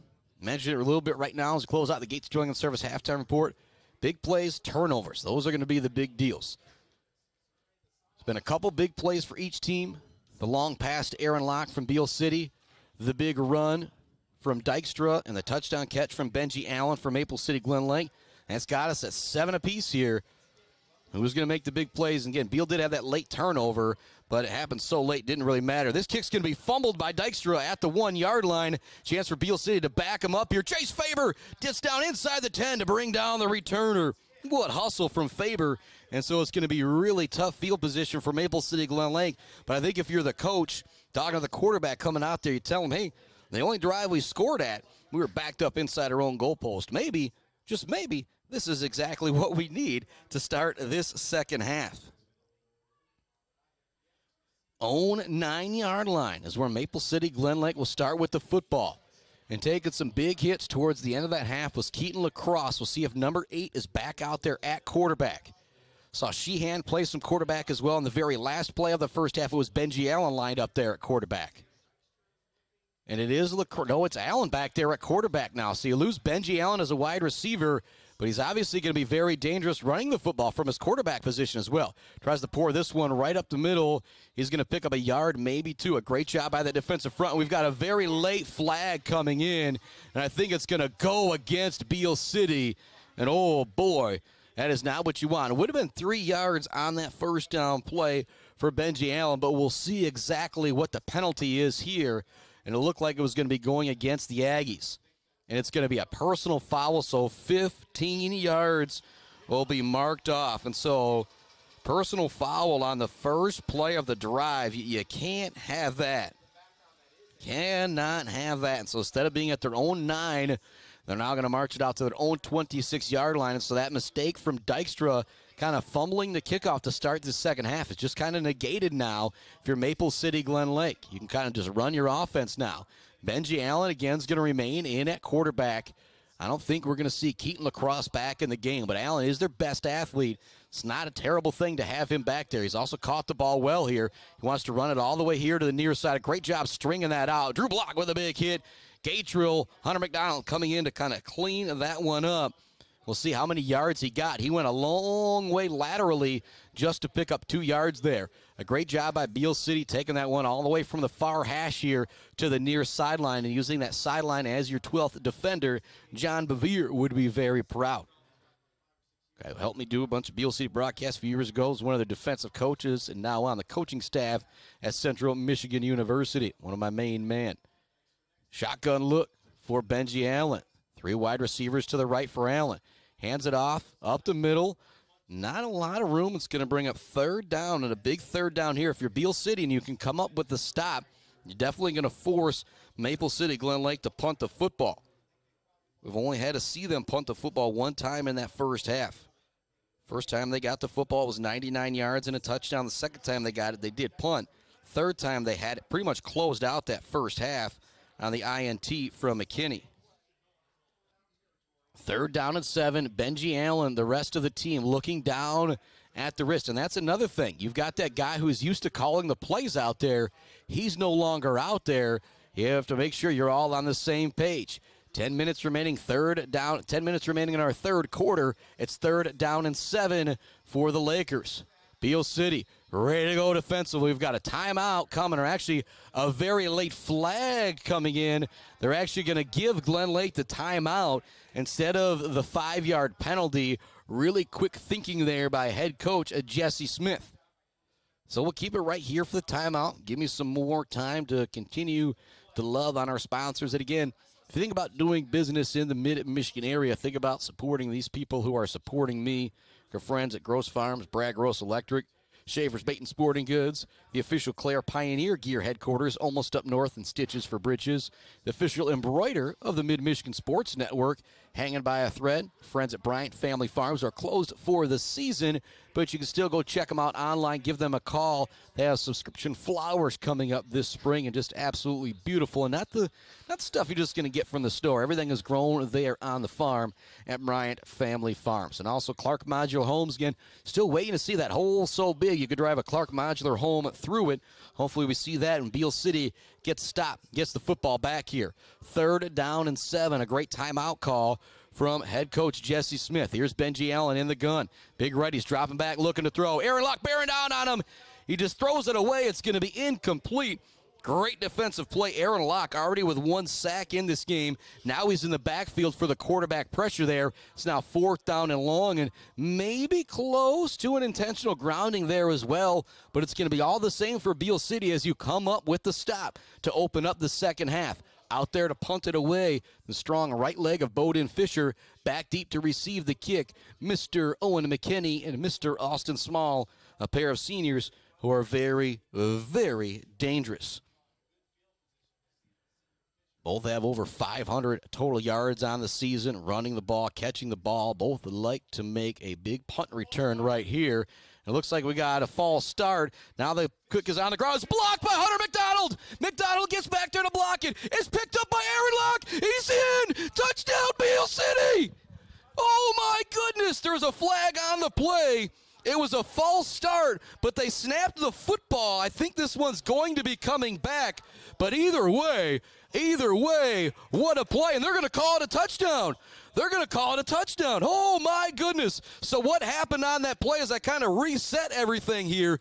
There was a flag thrown right as the ball was snapped. Beal City was pointing out the false start. They let the play go. The punter, Fisher, had some trouble with the snap. Hunter McDonald bared down on him, blocked it. Aaron Locke was there to pick up the blocked punt, and he took it in the end zone for a Beal City touchdown. Holy moly, how football can turn on a dime. And now Beal is out there for the extra point. They lead at 13-7. It's a high snap. They get it down. Martin's kick is good, and just like that, a block punt, TD recover for Beal City, and it is now 14-7 Aggies. You talk about your Bills custom fabrication of the game. Hunter McDonald making the play of his life to get back there to block the punt, and then Aaron Locke kind of tiptoeing on the sideline. After that block was after he blocked that punt, the ball was right here on the near sideline, like at the 5-4, went way up in the air. Locke and McDonald had to wait for it to come down. It bounced kind of right into the hands of Aaron Locke. That is probably the easiest touchdown Aaron Locke will ever have, and it's also Locke's second TD of the day. The other one comes on a long touchdown catch, but it's McDonald with the block and a Locke with the touchdown. 14-7, Beal City. What a turn of events right there. If you're Maple City, you came out, you kind of got stuffed. You think, all right, let's punt it back. You've got the great kicking game that's worked all year long with Fisher, but then a little mishap. And I really like the call from the officials. They could have taken that all back because of a false start, but the ball was snapped. You got to let these kids play. And so I really, really like them letting them play. If you're Maple City Glen Lake, you don't like it at all. Now here comes Kyle Martin with the lefty boot. Kick's going to take a bounce at the 15-yard line. Nice job by Dykstra fielding this one. Leonard getting down there. Bukovich getting down there to make the tackle at the 18-yard line, or pardon me, the 28-yard line. But holy moly, this game has changed quickly. One of your patented Spockman freakouts on the air with the block punt from McDonald and the touchdown return for about 4 yards from Aaron Locke as they exchange a high five out on the field right now. And that's what's amazing about this team. Hunter McDonald, a sophomore. Aaron Locke, a sophomore. And again, you got some great juniors and seniors out there making plays. But what a play from a pair of sophomores there to put Beal City up 14-7. And right now, all the momentum on their side. Sheehan back in at quarterback, which is going to allow Benji Allen to be out there as a blocker and a runner where he is, I don't even want to say more effective. Sheehan with the run, he's going to be brought down after a short gain. And so essentially back-to-back possessions here now for Maple City Glen Lake. And that's one thing you can think of if you're the Lakers is maybe, just maybe, this Aggie defense will get tired. But it's where if you're Beal, you got so many guys that can sub in, sub out. Right now down on the line, you've got Mr. Nick Irvin, Hunter McDonald, Aaron Locke, and Drew Gross. 2nd down and 7. Doesn't look like Allen's out on the field right now. One running back in the backfield. Shotgun snap. Sheehan is waiting for it. Again, starting quarterback out for Maple City Glen Lake. They pitch it. It's a low pitch. The running back's able to get it. Dykstra makes a nice move. He's going to have first down yardage. He's brought down on the far side of the field. A nice open field tackle from an Aggie who might be down with an injury himself, but a big run there for Dykstra. And the senior is going to have to the junior is going to have to step up big time here for Maple City Glen Lake, because I don't see Lacrosse out on the field, and I didn't see Benji Allen out on the field for the last couple plays as well. And again, there is a Beal City player down right now, hopefully just some cramping issues, and I do see Allen back out on the field now for Maple City Glen Lake.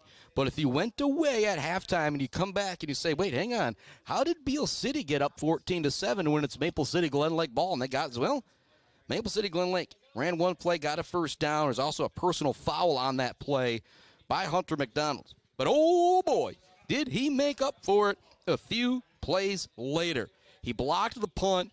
Aaron Locke was able to pick it up and scamper into the end zone for the special teams touchdown. I mentioned it at the beginning of the game. I mentioned it at halftime. Big plays and turnovers. And when you can get a big play turnover, there is nothing like it. And a special teams big play, talk about a way to fire up that sideline. Very rarely do you see the punt block for touchdown, but that's what the Aggies just got to put them up 14-7. Sheehan now in the pistol. They send Benji Allen in motion. Now going to use him as a lead blocker. Eric Elias brings down the ball carrier after a gain of maybe 1 yard. We'll see how beneficial the spot is on the far side of the field. That's just going to be a yard. Again, J&J Auto Collision Report, Bill's Custom fabrication of the game. Maybe even the Mumford Oil and Gas Supply assist of the game. Hunter McDonald with the block, we'll say, kind of like dishing it off to Aaron Locke. So he goes in for the touchdown. The Aggies lead it here 14-7 in the third quarter with all the momentum right now. 2nd down and 9 for Maple City Glen Lake, their 4th play of the drive. They picked up 1 first down. Again, starting quarterback out of the game right now. Benji Allen was in playing quarterback on the last possession. It didn't work out very well, so now they've got Sheehan out there, and we've got a false start going against Benji Allen. Quarterback Sheehan was supposed to snap the football. He's not happy about it, and so that's going to back up Maple City Glen Lake 5 more yards. And now Dykstra comes back into the game, and if you're Beal City, this is where, Elias coming in, you got to have those other guys ready to come in and play quarterback. And so right now, Maple City Glen Lake, their starting quarterback has gone out of the game, and right now things are changing. First half, it was up to the line, move, quick. Now they're all looking to the sideline. They're all looking down at the wristband. Losing Mr. Keaton Lacrosse has just changed everything into this ball game.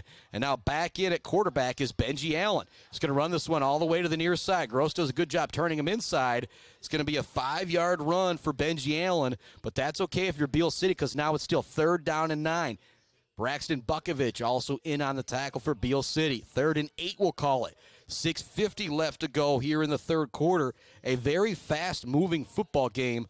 Both teams kind of kept the clock moving here. And still no more score updates. Last we knew 18-10 Petoskey on top of Mount Pleasant.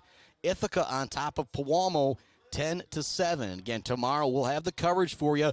Sacred Heart Academy at Morris with a 1 o'clock kickoff as the Irish 7-3, taking on 9-1 Morris, who avenged their only loss of the season last week.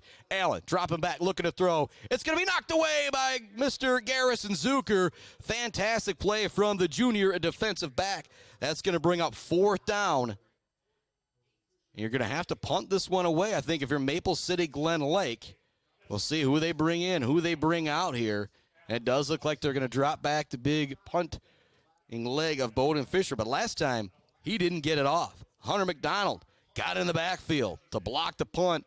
Locke was able to take it in for the short touchdown. Imagine things are going to be a little bit more shored up here as we're close to the shore. With Maple City Glen Lake and Beal City. Back deep to receive. Owen McKinney, Austin Small. And these are the type of situations you have your last punt blocked. You just want to get this one off. You could have a good return here. It's a really great punt. Fair catch called for by Austin Small, and he makes it at his own 30-yard line. And so if you're Beal City, this is the first time you've had the football and you're up in this football game. You can kind of really go to that ground attack, 3 yards and a cloud of dust attack here with 6:11 left to go in the third quarter. You have a nice long drive here. You punch it into the end zone. You are in control of this district championship football game. And again, we don't know where Beal City will be at until tomorrow. If Iron Mountain bests East Jordan, it'll be up in Iron Mountain. If East Jordan bests Iron Mountain, the game will be in Beal City. Again, I'm down for it either way, but be fun to have all those listeners up there in Iron Mountain, but also wouldn't be bad to be back at home. Man in motion for Beal. They hand it off the deep back. Block looks to get away from the tacklers. There's nowhere for him to go. Great job by Benji Allen kind of closing things down at the line of scrimmage there. We're now halfway through this third quarter. Beal City leads it 14-7 here on the Mid-Michigan Sports Network, coming to you live from our Barbary Law Studios, built by Konwinski Construction. Talk about the Weber Brothers Sawmill Timber of the game. Our Weefrich Financial, Zaid Batchelder Baller of the game, Hunter McDonald, Aaron Locke, and good running for that right now, but there's still a lot of time left in this ball game. Now a pitch to Drew Block. He just get that near edge. A great juke move at the line of scrimmage. He loses the ball, but it goes right out of bounds. Little Peanut Tillman punch on the far sideline from Glen Lake as it went squirting out of bounds. We'll see where they get in. It will be first down yardage. And I think the fumble where it trickled across out of bounds may have given him that extra yard or two for a first down. 5:29 left to go, third quarter. Beal City leads it 14-7. They have their ball at their own 39-yard line. They've knocked the quarterback, Keaton Lacrosse, out of this game. Since then, the Glen Lake offense has really stalled out. Lacrosse has made a few really nice throws in this game. Two of them to Benji Allen, but now Allen kind of having to play out of position. Again, he's somebody that can play quarterback, but you want to get him the ball in the open field. Not at quarterback. He's now at defensive end looking to bear down on Kyler Smith. They sent a man in motion. Smith looking to throw. Throwing long for Locke, and Locke turns to make the catch. It's going to be incomplete. A nice defensive play out there from Wade Daniels, all alone on an island. And Smith maybe wants that one back. Underthrew that one just a bit. But again, that was a 30, 40-yard toss right there.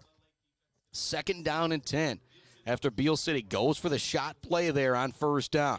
There's 5:23 left in our third quarter. Again, district championship on the line here tonight with Beal City and Glen Lake.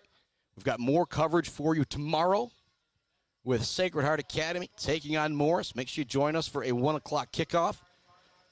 During that game, we'll be able to run down all the action from volleyball tonight, as well as our local scores, and maybe even branch out a little bit from our ultra locals as well as teams start to win district championships. Second down and 10. It's going to be an offsides against Glen Lake. We're waiting. Actually, the official kind of came in and started the play for a minute. They're lining up, and they're already saying somebody's offsides, and they're saying, how can we even do anything here? Because the play wasn't even set, but we're going to see what the call is here. It's going to be offsides on Beal City. But again, they weren't even set for the play. And again, I'm up here right with the coaches, and they're kind of like, how in the world is that even possible for a 5-yard penalty there? Because your quarterback hasn't even got set.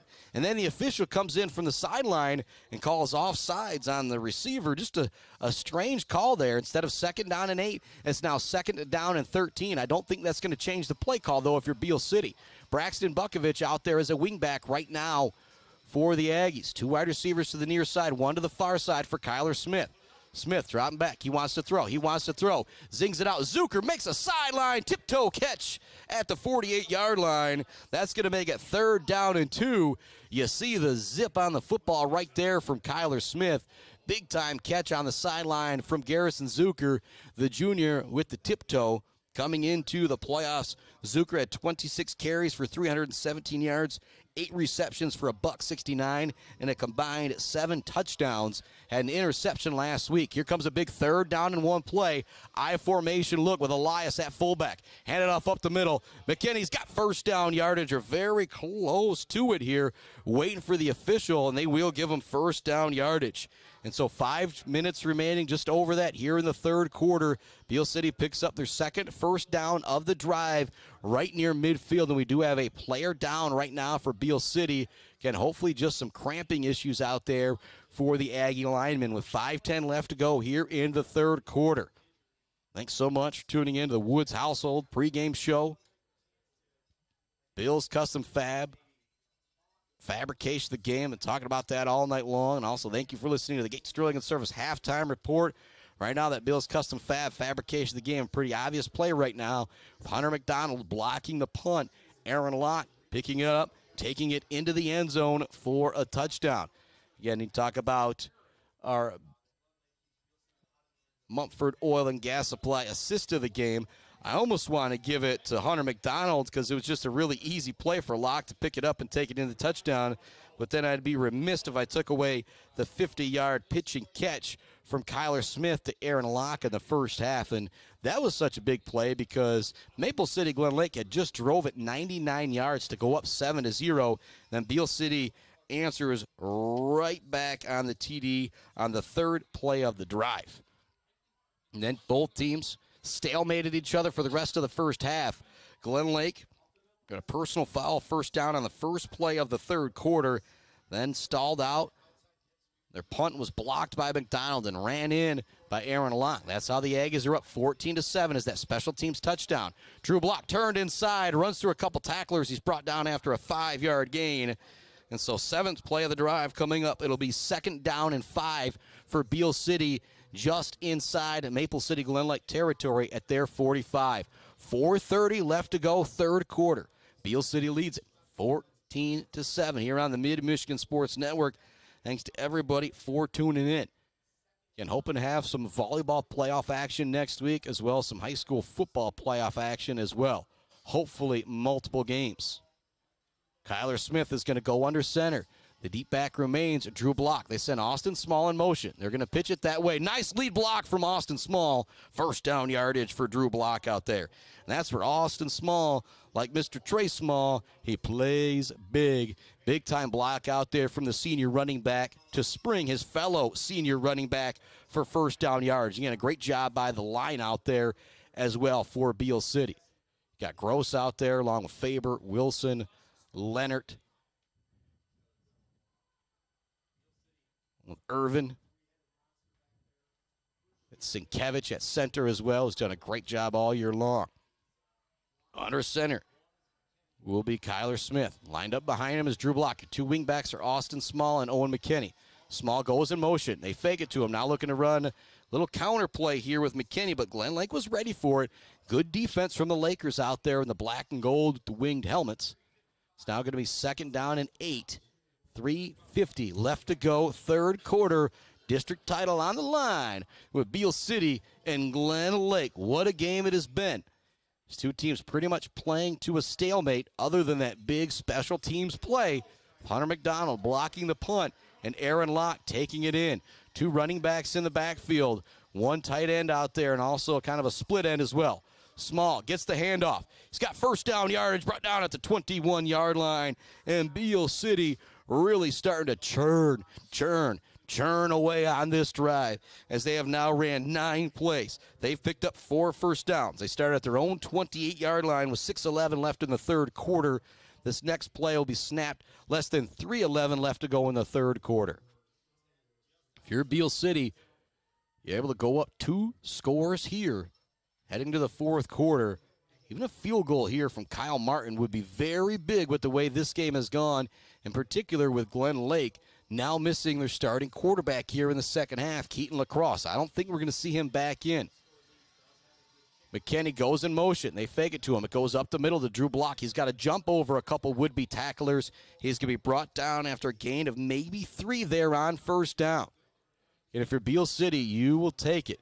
Keep the chains moving. Doesn't matter now if you get 3rd down, 4th down. If it's 3rd and short, 4th and short, probably going to see him go for it here. This will be the 11th play of the drive coming up. Kyler Smith back in with the play for 2nd down of Beal City. Gatrell's lined up at tight end. Split out wide to the left of the quarterback is going to be Aaron Locke. 2 wingbacks are McKinney and Small. Drew Block is the deep back. McKinney goes in motion. They hand it off up the middle. The block once again. He does a great job with the second effort. If he gives up, he picks up 2 or 3, but that second effort, just keeping those legs moving no matter what body's in front of you, allows him to pick up maybe an extra 3 yards there. Now 3rd down and 4. Shout out to Mount Pleasant Public Schools being great sponsors of what we do here on the Mid-Michigan Sports Network, whether we're at Mount Pleasant, Beal City, Sacred Heart, Ithaca, Shepherd, or Clare. And they're hiring bus drivers right now, and they have paid training for those bus drivers as well. You want a job where you get done early, drive the bus in the morning, drive the bus in the afternoon, pretty good gig, and you are done, 4 or 5 o'clock. Kyler Smith goes under center. 3rd down and short. Small goes in motion. They pitch it to Bukovich. Bukovich looks to turn the corner, looks to carry tacklers with him. He's not going to get it. We're going to have a 4th down. And, oh, boy, it would be over a 30-yard field goal now for Mr. Kyle Martin. But taking this from 7 to 10 points would be absolutely huge. But then I go back to Glen Lake no longer having their starting quarterback. Maybe you feel safer about going for it here. But they are sending out the field goal unit. Kyler Smith with the hold. Kyle Martin ready for the kick. This will be a 32-yard field goal. 3 yards longer than what we saw for the game winner from Nate Gator-Seiler this past weekend for Sacred Heart. Here we go. The snap is a little low. Kyler Smith's going to have to pick it up and throw it. Doesn't necessarily have anybody, launches it towards Gatrill. It's going to be knocked down. And so the field goal doesn't happen. Bad snap. And so it's going to be a turnover on downs, giving it back to Maple City Glen Lake. And maybe that is the momentum shift that Maple City Glen Lake needed.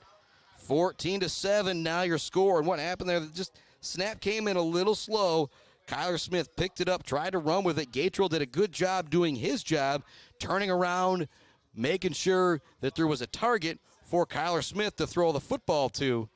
But Smith just didn't really have any time, did a good job getting the throw off, was ultimately incomplete. Now Maple City Glen Lake has it at their own 14-yard line. Shotgun look. Handoff from Sheehan to Allen up the middle. It's going to be a pickup of maybe 1 or 2.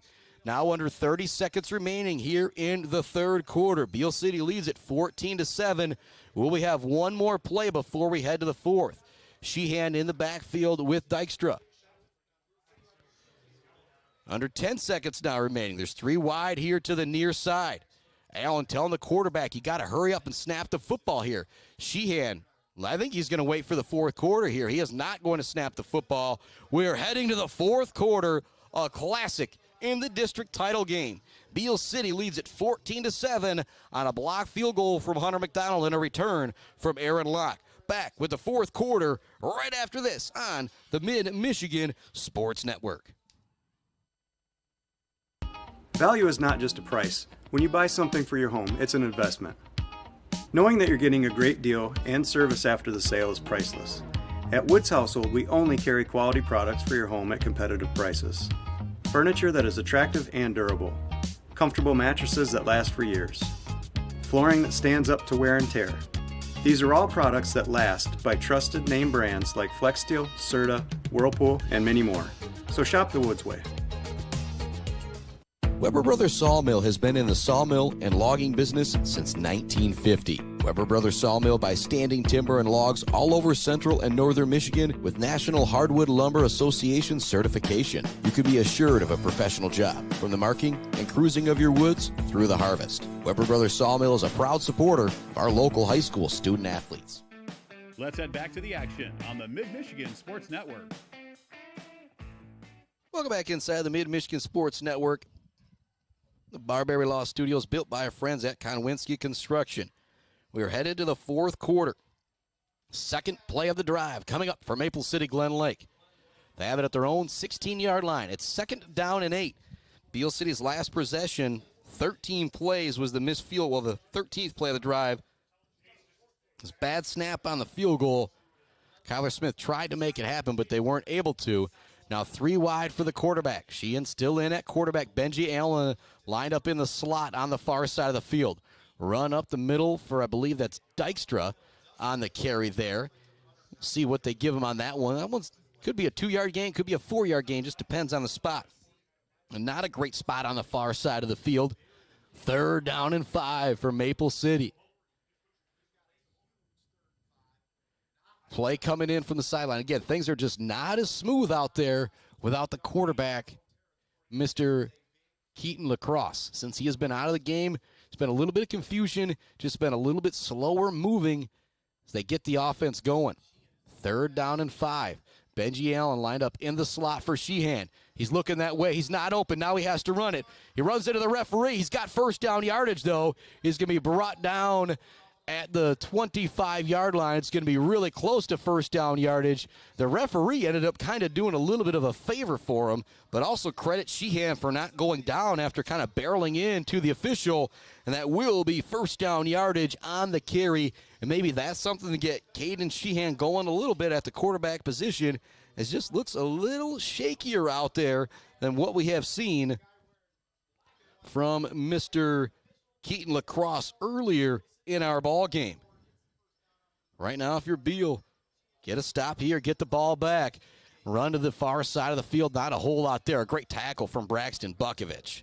The freshman Braxton Bukovich. I was talking earlier with some coaches, and when it's the all state, this, that, and the other, and it's like, man, there should be an all-state senior team, an all-state junior team, sophomore team, and a freshman team, and a whole lot more work there for the MHSAA. But I'll help out the guys if they want to. But think about what Braxton Bukovich has done as a freshman. It's probably not going to be all-state, but it could definitely be freshman all-state because there's not a lot of freshmen who got 189 yards, 3 TDs, a few catches, and have been great all year long on defense. 2nd down and 10. Handoff up the middle for Dykstra. There is nowhere for him to go. Maybe 1, maybe 2. We have the 6th play of the drive coming up from Maple City Glen Lake. It has been 3rd down, 1st downs pretty much this entire second half for Maple City Glen Lake. Or this entire game, I guess you could say. 3rd down and 9 for Sheehan. In the backfield with him is Dykstra. 3 wide receivers here to the near side. In the middle is Benji Allen. That is where they want to go with the football in this 3rd down and 9 play. Sheehan, ready to throw, Nice spin move from Hunter McDonald. The ball's loose. Hunter McDonald forces a fumble and is picked up by Beal City. 1st down and 10 Aggies. Hunter McDonald with the blocked punt. Now he forces the fumble.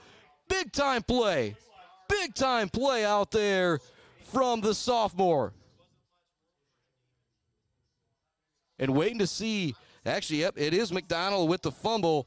He loses it, and it is going to be Beal City football on the turnover. Still 14-7, but now Beal has it in Maple City territory at the 26-yard line with 9:26 left to go on our game, and a touchdown here for the Aggies won't close the door. But again, you go back to how different this offense is without the starting quarterback, Keaton Lacrosse, out there. It's a whole different ball game. Going under center is going to be Mr. Kyler Smith.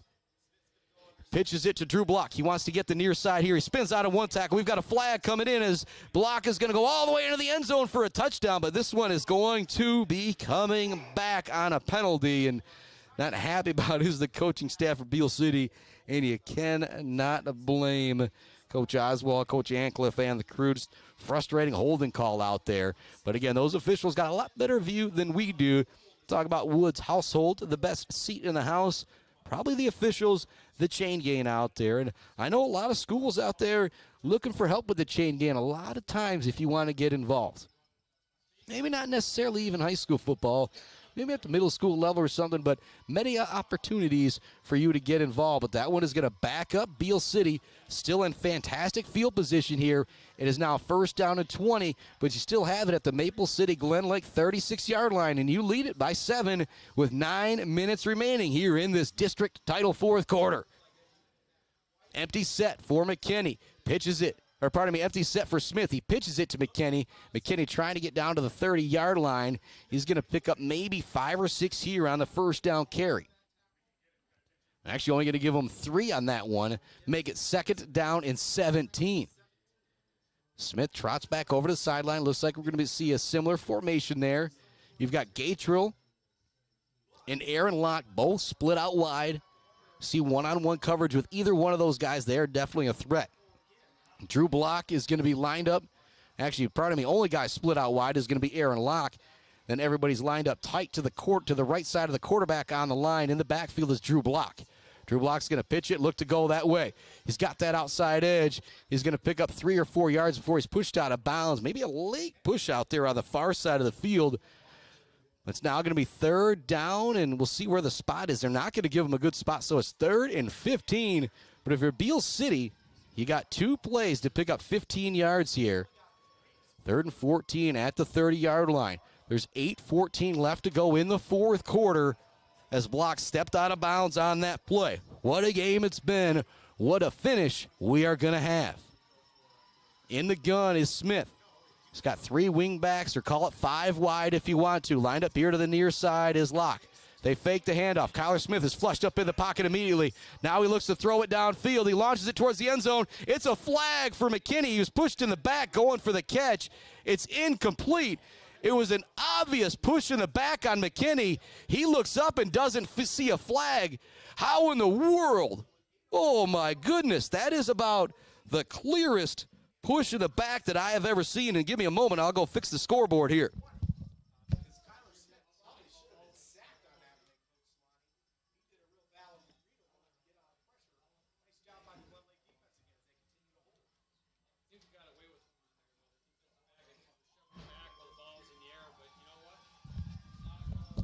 Fourth down and long play now for Beal City. 4th and 14. And where you're at, you're going to go for it here. 8:03 left in the 4th quarter. Smith is going to line up in the gun. He's got Aaron Locke split out wide to his left. Big play right here. Send a man in motion. They fake it to him. Now Elias wants to throw it back to Kyler Smith, and he's wide open. He's got a blocker. He's got to make one man miss. He's not going to get it. Great recovery from Maple City Glen Lake. It looked wide open for a moment, but reading it was Jacob Poplinski and making the tackle. So it's a 4th down stop that's going to give it back to Maple City Glen Lake, and they stay alive in this ball game as Beal has the turnover on downs. But again, a couple you really don't like that non-pass interference call. McKinney in the end zone, an obvious push in the back. That's a no call that essentially is going to keep the season alive for Maple City Glen Lake. In the play that would have ended up being made by Owen McKinney there, if that is a completion, would have been one for the ages. Shotgun look now. It's Benji Allen back in at quarterback. He wants to throw it long. It's going to be incomplete. He was trying to throw it to a streaking Isaac Lavka. Drew Block was almost able to come up with the interception. He was the closest receiver on that play. And then Zaid Batchelder, baller of the game. Right now, Hunter McDonald is forced to fumble. He has blocked a punt.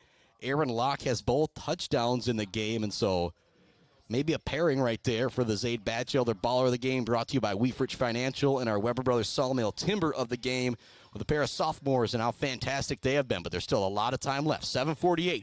Run to the far side for Allen. He's going to be leveled out of bounds. J&J Auto collision report there, but it will bring up 3rd down and manageable here for Maple City Glen Lake. It was 7:44 left in the game. You come up with a stop here if you're Beal City. I still think if you're Glen Lake, you got to punt this football. You've been able to get some defensive stops here tonight. 7:44 left in the 4th quarter. 3rd down and 4. Play coming in from the sideline. Again, a little bit more confusion with the plays coming in. Seems like Benji Allen does have a bit better handle on it. It's a run all the way for Allen. Break tackle out there from Wilson as he brings down the ball carrier. It's going to bring up 4th down. But Allen maybe picked up just enough to where you think about going for it if you're Maple City Glen Lake.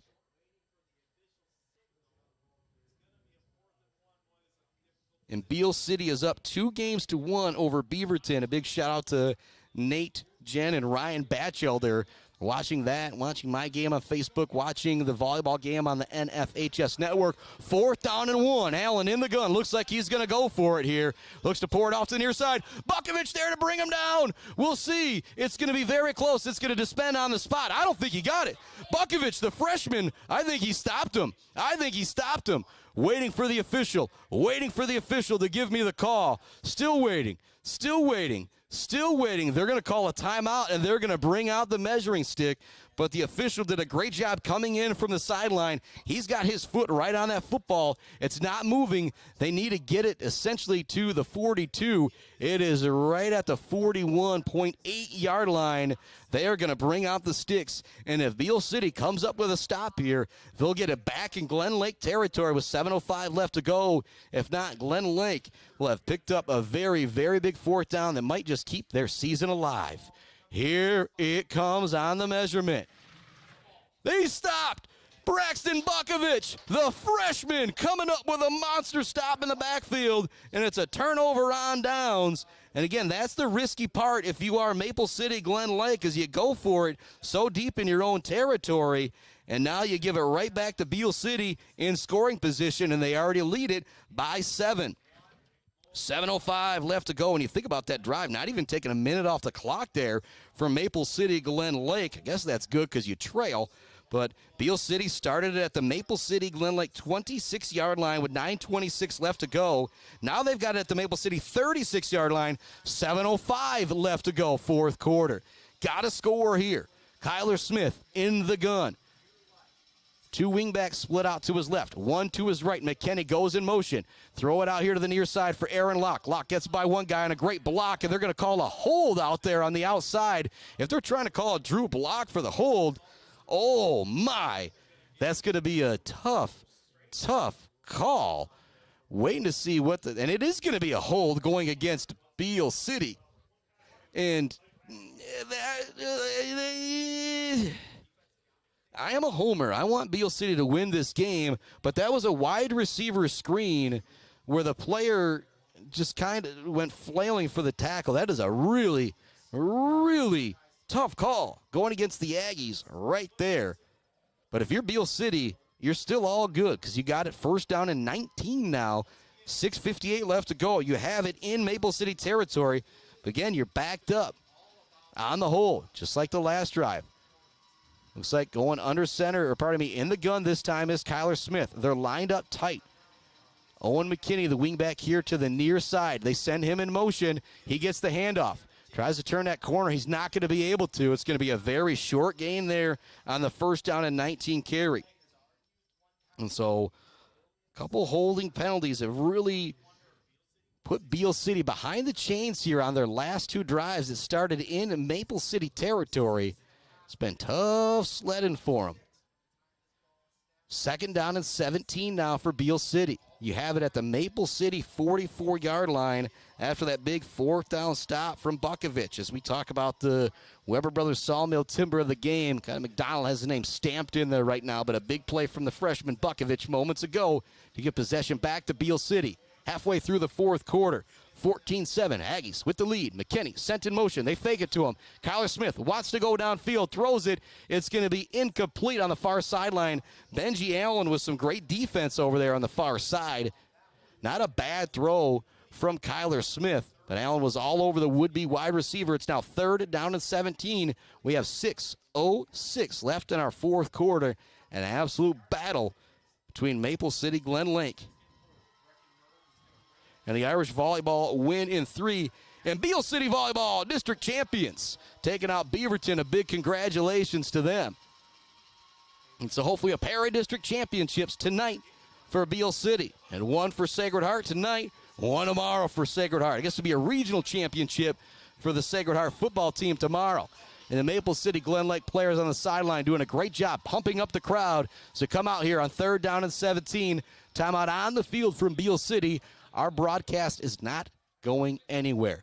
Again, a big shout, Mike Verliger, just letting me know that the Irish girls taking home a district championship, and also the Bachelors letting me know Beal City girls taking home a district championship. So a big congratulations to them, and the Aggie boys now looking to win themselves a district championship. They lead it 14-7 here in the fourth quarter.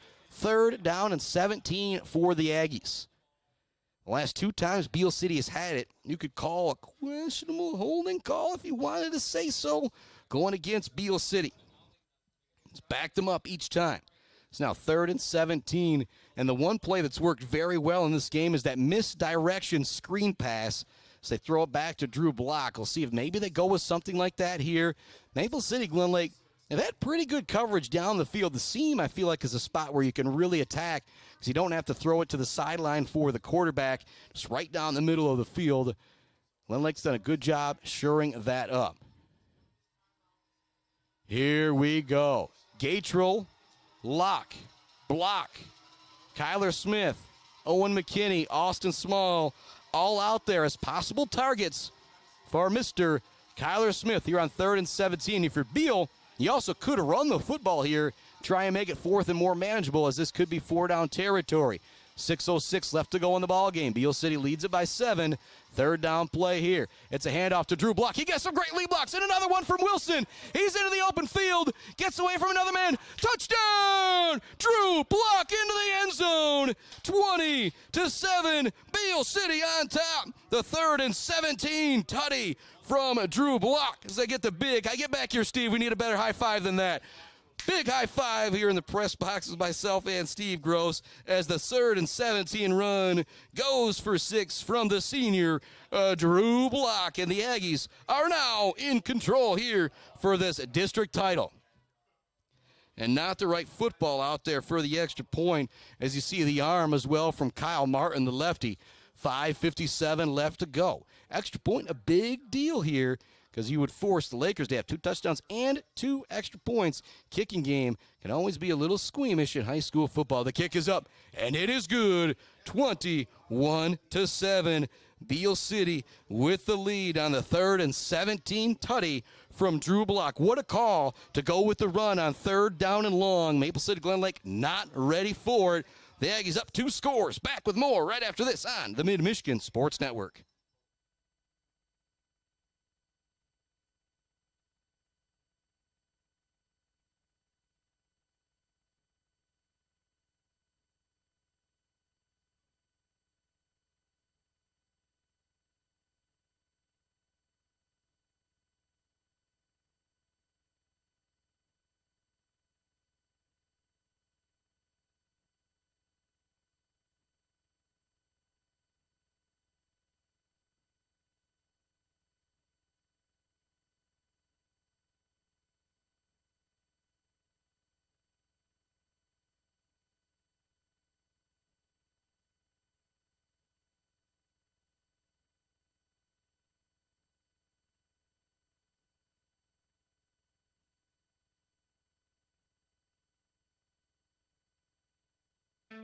Let's head back to the action on the Mid-Michigan Sports Network.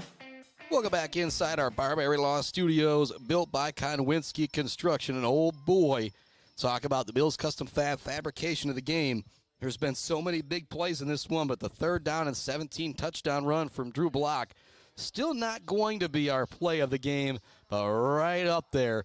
Here comes a little bit of a pooch kick from Kyle Martin. It's going to be fielded at the 20-yard line by the returner. It's going to be brought down here on the near side at the 32-yard line. So if you're Maple City Glen Lake, you need to score, and score in a hurry, and get yourself a stop. And with Keaton Lacrosse, the senior quarterback, out of this game, senior do-everything guy, Benji Allen, he's played quarterback, he's not played quarterback, he's been lined up at tight end, he's been lined up at running back. They've tried to put him everywhere, but Beal City's done a great job keying in on that senior leader and making sure he doesn't beat the Aggies here in the second half. And the last time they had the ball, it was a big 4th down and short stop from the freshman, Braxton Bukovich. 3 wide to the near side for Benji Allen. He's dropping back, looking to throw. Launches it here to the near side, out of bounds, incomplete. Garrison Zucker there on coverage. And so if you're Benji Allen, he just kind of dropped back and just kind of casually threw that one out of bounds towards the sideline. I don't know if it was kind of, all right, if that outlet up is not there, that we're just going to kind of cancel this play, but not really a great attempt there, in my opinion.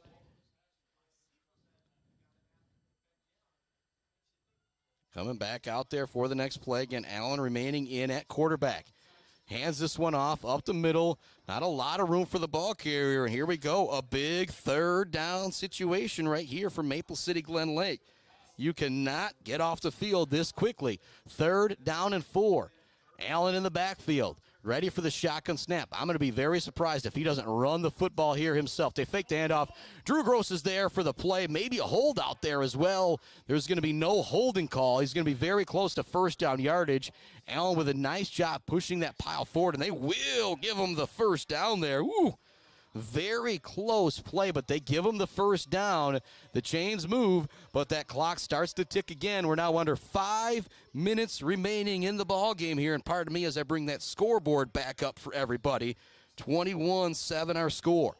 They're going for it long. It's going to be incomplete. Great defense from Garrison Zucker with the wide receivers step for step. Bowden Fisher, and also did a great job of not putting any hands on the wide receiver. There was no way you were going to try and make a pass interference call on Zucker on that one. Just excellent tight coverage from the senior all-sports star from Beal City. 4:55 left to go. Maple City has it near midfield, but they're in dire straits mode as they now trail by 2 scores under 5 minutes remaining in the ball game. We were tied at 7 at the half. Hunter McDonald blocked a field goal early in the third quarter. It was returned by Aaron Locke for the touchdown. Then we had a touchdown run from Drew Block moments ago. Here comes the throw over the middle. It's caught for first down yardage. Drew Block makes the tackle. A nice catch out there from Isaac Lavka. And Maple City's able to move the chains. They're quickly back on the football. And maybe Benji Allen could get something going at quarterback here as he starts to warm up. He's played about 4 or 5 different positions tonight for Maple City. But without starting quarterback Keaton Lacrosse, it appears that Benji Allen is the guy that they need to go to. Maybe regret not going to him earlier in the third quarter. He now rolls out to his right. Pressure bearing down on him and throw it up. Nice job by Braxton Bukovich. He went up to almost knock it down. Mistimed the jump a little bit, but he still forces the incompletion. Now 2nd down and 10 for Maple City Glen Lake. 21-7 the score. 4:35 left to go in the ball game.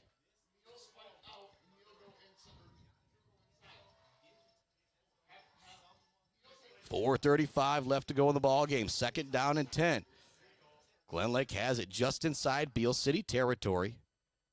They got to score and score in a hurry here. Benji Allen looking to the sideline for the play. Allen wants to run this one all the way. He's turned back inside by Wilson. Gets away from a couple guys.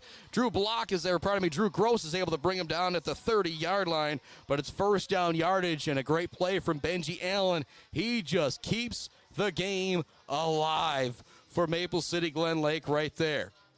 Again, that might be the biggest hole out there. Talk about a hole so big you drive a Clark Modular home through. It's been great defense all the way through, but that was a big hole for Allen to pick up first down yards. He also broke a couple tackles towards the end of that run as well.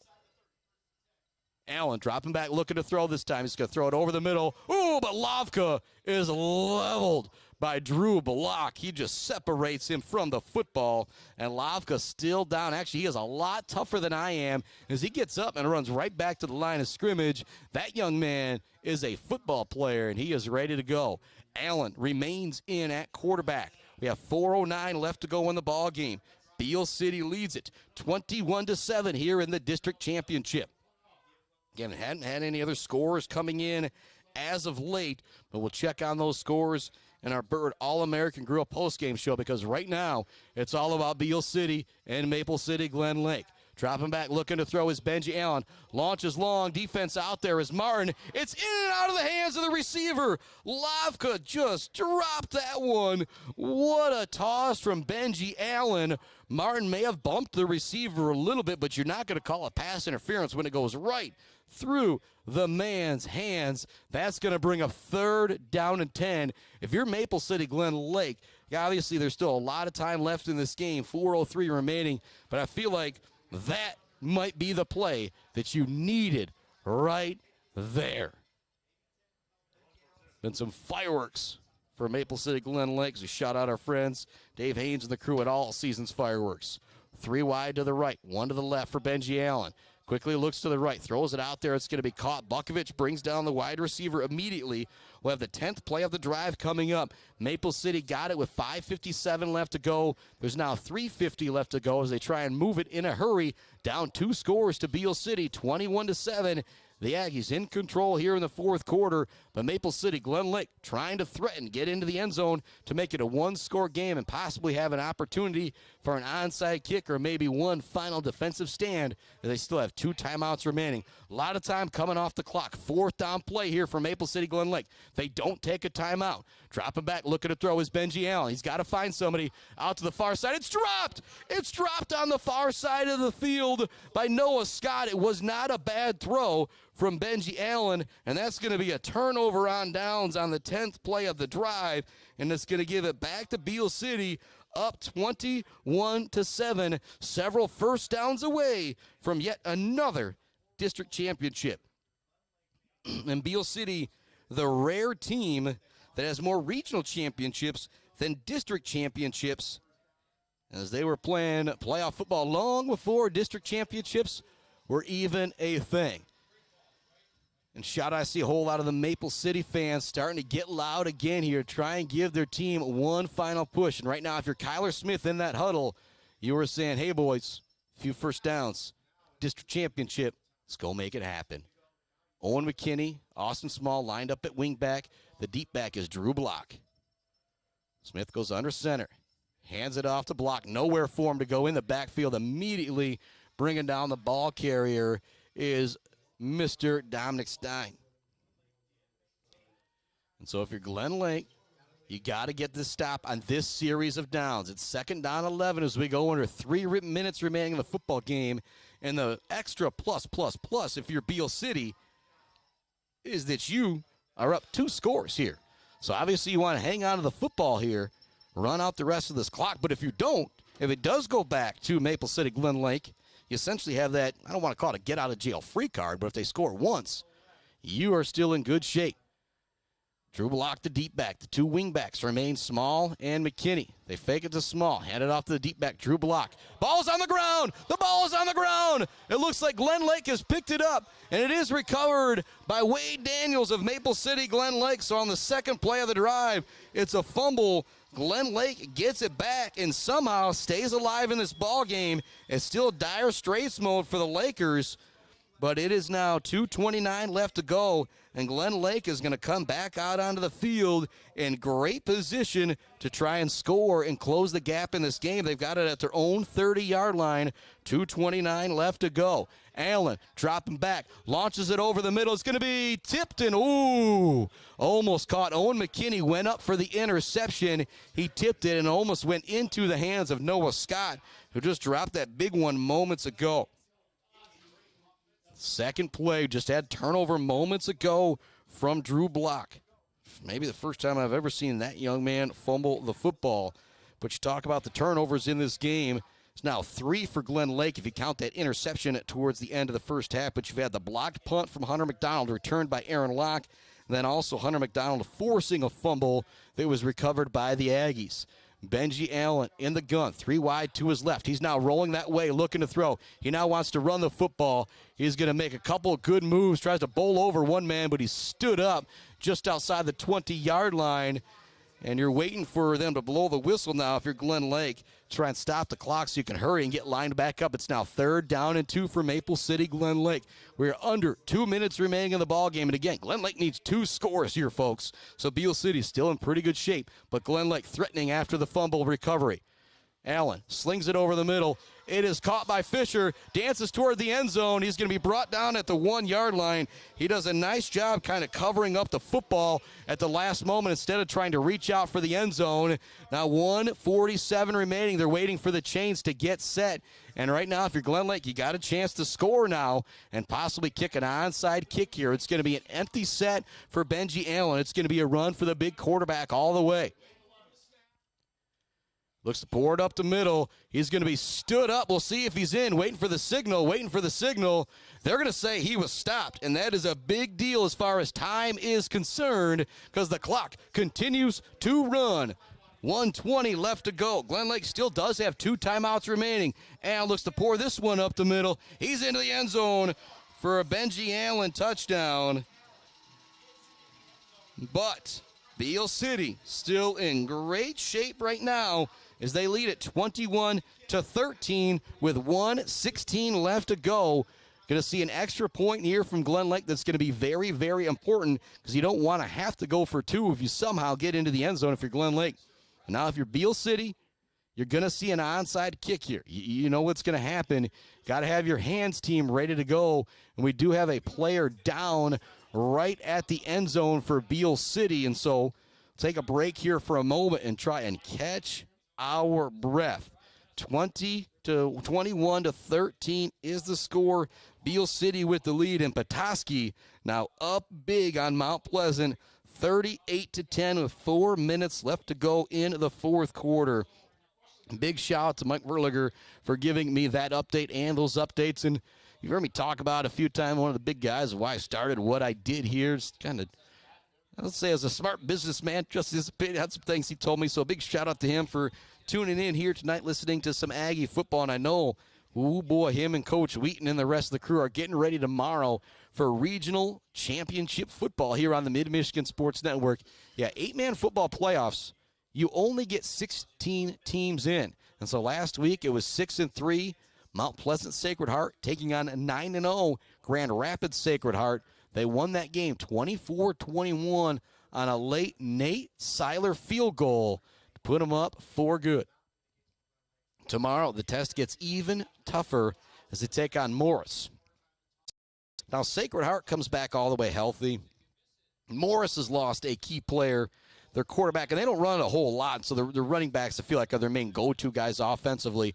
He's also their middle linebacker, and so does a great job out there defensively as well, and so that could be a big miss for them. And then you add back in Jason Boak, Jim McDonald, Joe McDonald, Jackson Verlager, defensively for Sacred Heart Academy, offensively for Sacred Heart Academy, and that 38-6 score, I think, will be a whole lot different tomorrow down in Morris, but it is going to be an absolute battle, and we are going to be ready for it here on the Mid-Michigan Sports Network. It's a pleasure to be able to have 2 football playoff games these first 2 weeks. And girls district volleyball, like I said, Beal City a winner, Sacred Heart a winner. We'll kind of run down all that action tomorrow and kind of post everything on Sunday with what happened with volleyball and football, what is coming up this next week. And next Monday, we'll kind of figure out where we're going to be for broadcast next week. If Beal City hangs on to win here, pending MHSAA and athletic director broadcast approval, we will be with the Beal City Aggies next week. If East Jordan does go up and upset Iron Mountain next week, I imagine I'll be okay to get that thumbs up from the MHSAA and Mr. Brad Ancliffe, but we've got to go all the way to Iron Mountain. I've never been there before, but we're going to do everything we can to make sure we can bring you that broadcast. And a player still down on the field for Beal City, just never what you like to see, but the moments that these kids get to experience playing high school football, I think if you ask every one of them, do you want to take the risk? Every one of them would say yes 1,000 times. So Chris Bachman here with you on the Mid-Michigan Sports Network. We've got 1:16 left to go in our fourth quarter. 21-13 the score. The Aggies have the lead.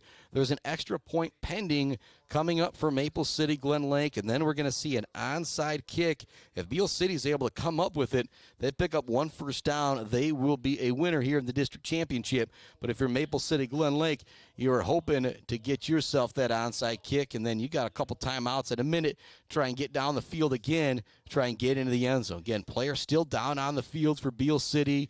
Just hope, pray that he is okay at this point when you see him down for a long time. And there's been some hard hits out there in this football game, and so not surprised that some guys are getting that snot knocked loose out there. But what a ball game it has been. It's Beal City, Maple City for a district championship. The Aggies came into this game at 9-2 or 8-2. Maple City coming in at 9-1. They had 3 common opponents.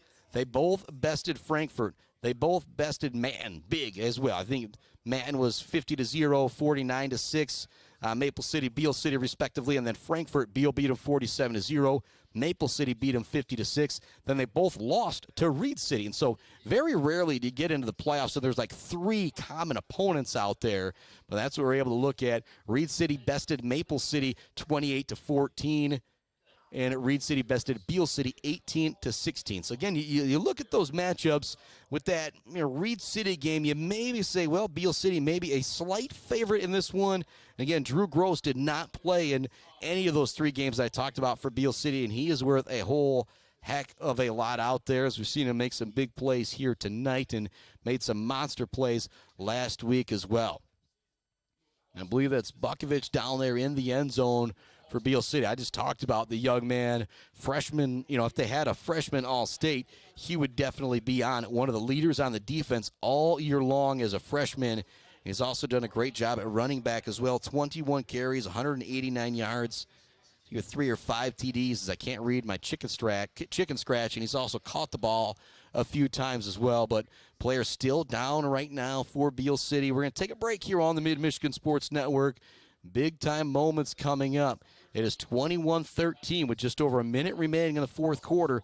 Back with more right after this on the Mid-Michigan Sports Network.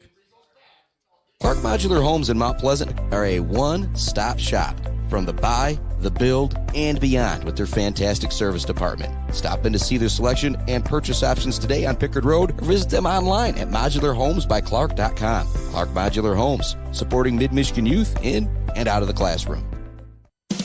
J&J Auto in Wademan is Mid-Michigan's elite automotive repair shop. J&J Auto offers complete collision repair and mechanical repair. Stop by on Wademan Road or call them today at 989-644-8908. J&J Auto, proud supporters of high school student athletes. Let's head back to the action on the Mid-Michigan Sports Network. Welcome back inside the Mid-Michigan Sports Network in our Barberry Law Studios, built by Konwinski Construction.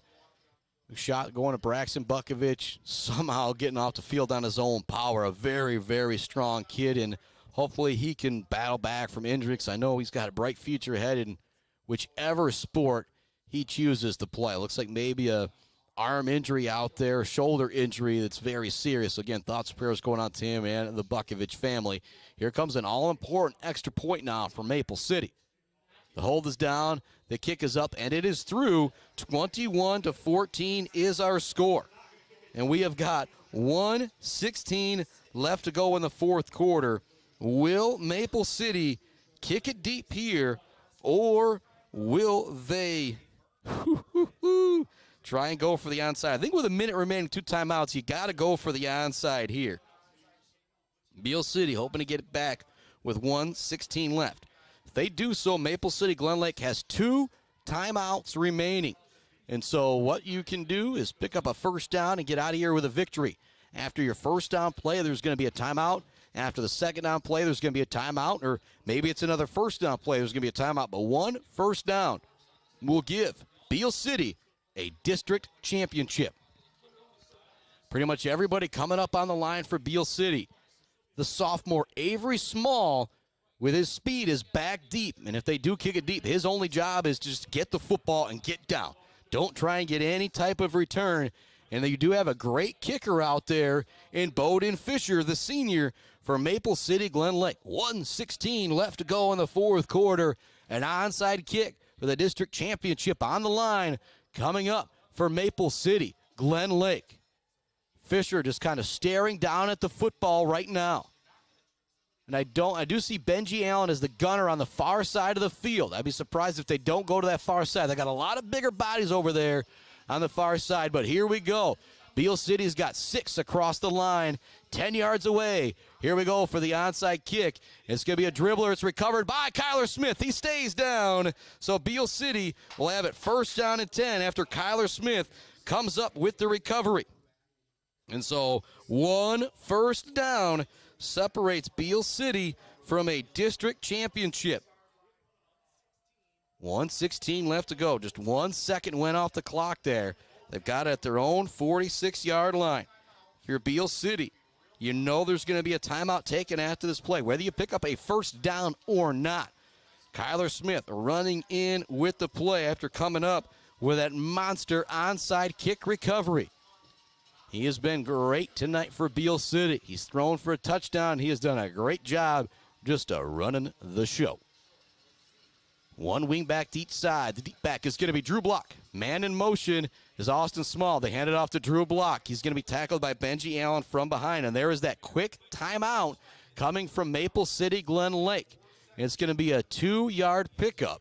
And we're not sending it anywhere until we send it out to our final break of the evening as we head on in to our Bird All-American Grill post-game show where we will talk about the Zaid Batchelder Baller of the game, the Weber Brothers Sawmill Timber of the game, Bill's Custom Fabrication of the game, and all of that great stuff. Also, Mumford Oil and Gas Supply Assist of the game. Said, I want to give it to Hunter McDonald, hooking up Aaron Locke with the punt return for touchdown. Then we had a 50-plus yard touchdown pass from Kyler Smith to Aaron Locke, so it's kind of hard to take that away. What you think about that Zaid Batchelder Baller of the game, brought to you by our friends at Weefrich Financial. We'll say Clark Modular Homes right now as well to give them some more love. Got to be talking about those two sophomores. Aaron Locke has 2 touchdowns. Hunter McDonald essentially has 2 forced turnovers with the block punt and the forced fumble that was recovered by Beal City. The Aggies 8 yards away from winning a district championship as they lead by 7. 1:12 left on the clock. 2nd down and 8. Aaron Locke is going to be split out wide to the right. Deep back is going to be Owen McKinney. It's Eric Elias and Austin Small as the 2 wingbacks. I think we're going to see Elias go in motion here, and they're going to use him as a lead blocker here, as he's been that fullback a lot of times this year. They won't send him in motion, but they will run it that way with McKinney. McKinney's not going to pick up much, and there's another timeout taken by Maple City Glen Lake. Their final timeout with 1:08 left to go.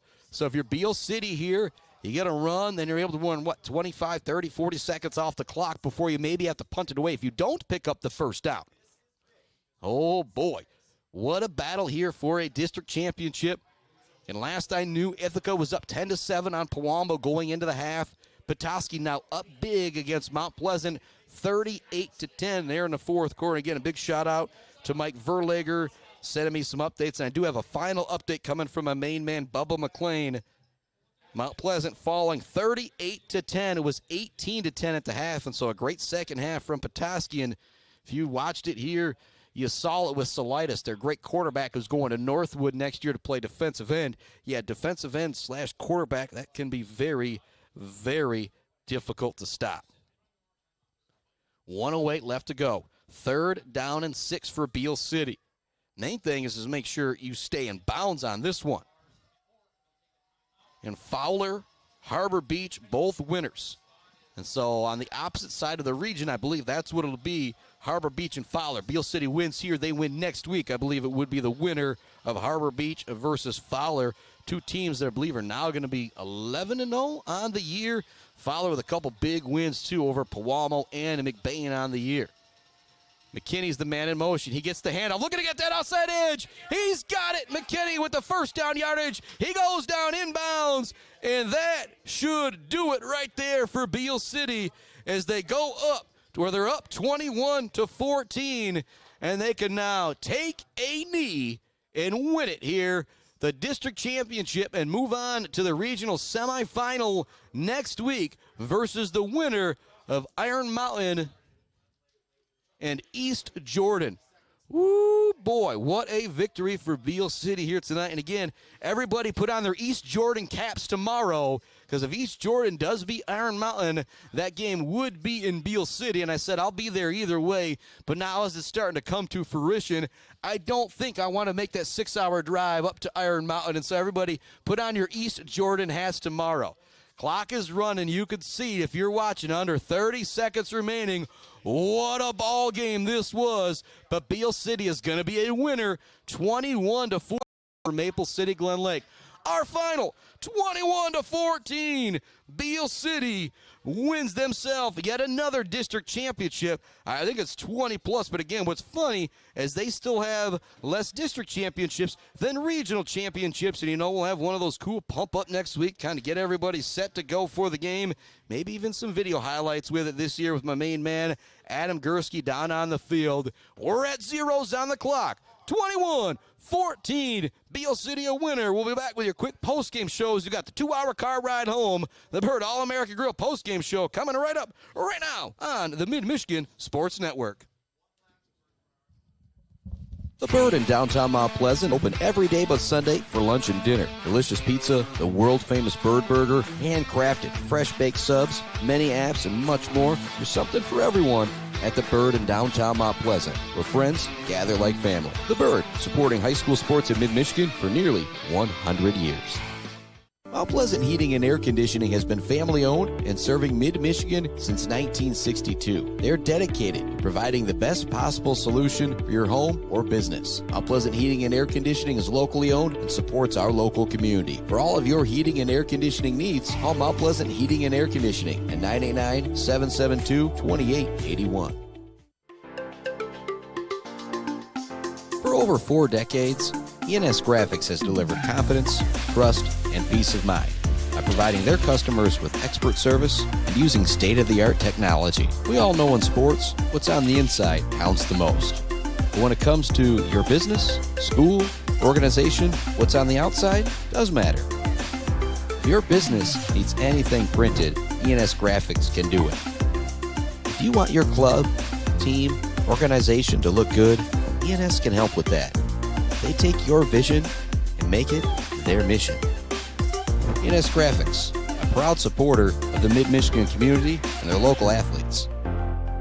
Visit ENS Graphics at their location down in Ithaca or visit their website at esgraphics.com. ENS Graphics, printing all things physical.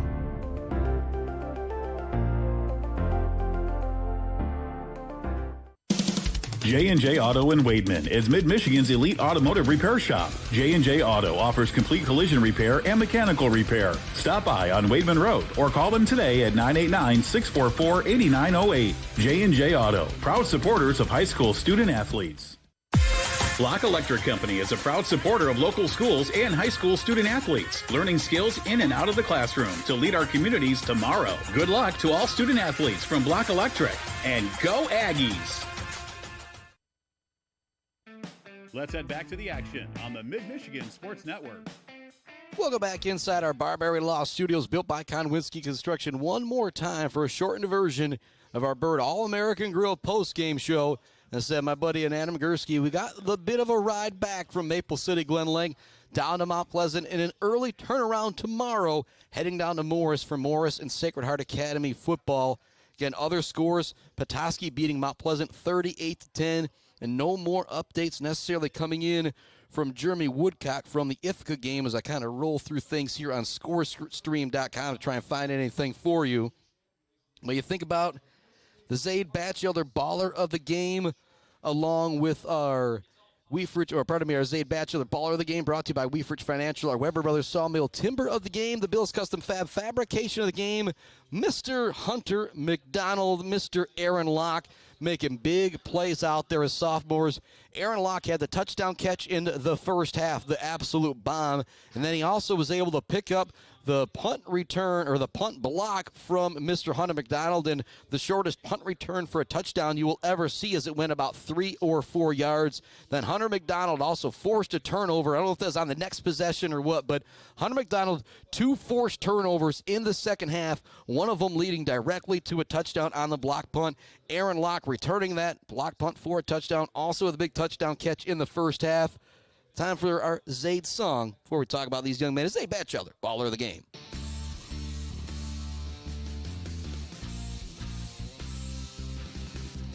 Well, hey there, Zaid. This song of love is just for you. So turn it up. Peekaboo, Zaid, I see you. And we wrote a song about what you do. Like listening to music and going outside. Wearing a smile on your face so wide.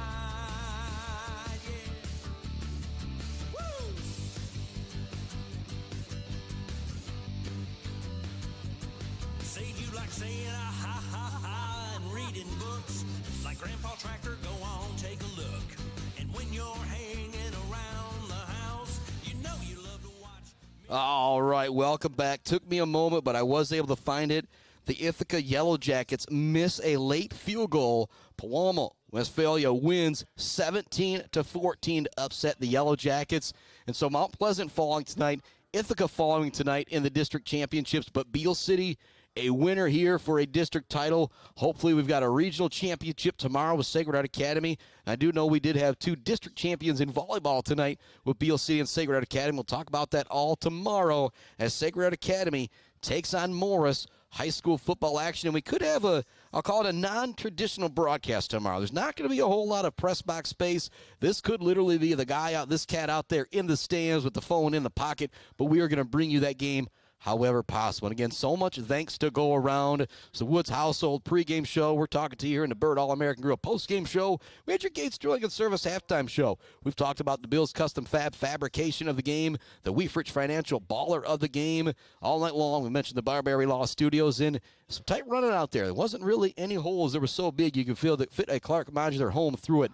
But what a game it was, and Beal City wins it 21-14 for a district title. Chris Bachman back on the air in 13, 14 hours or so with a 1 p.m. kickoff tomorrow. Sacred Heart Academy taking on Morris for a regional championship. And wherever Beal City is, we hope to be there next week, pending AD and MHSAA approval. Oh boy, that's coming up next tomorrow, Sacred Heart versus Morris. And thanks to all of our sponsors, the MHSAA and the NFHS Network, where you can find just about every high school game. And thanks to you for listening to the Mid-Michigan Sports Network. Make sure you follow me on Facebook, SoundCloud, and YouTube, and you can find links to everything at Mid-Michigan Sports Network.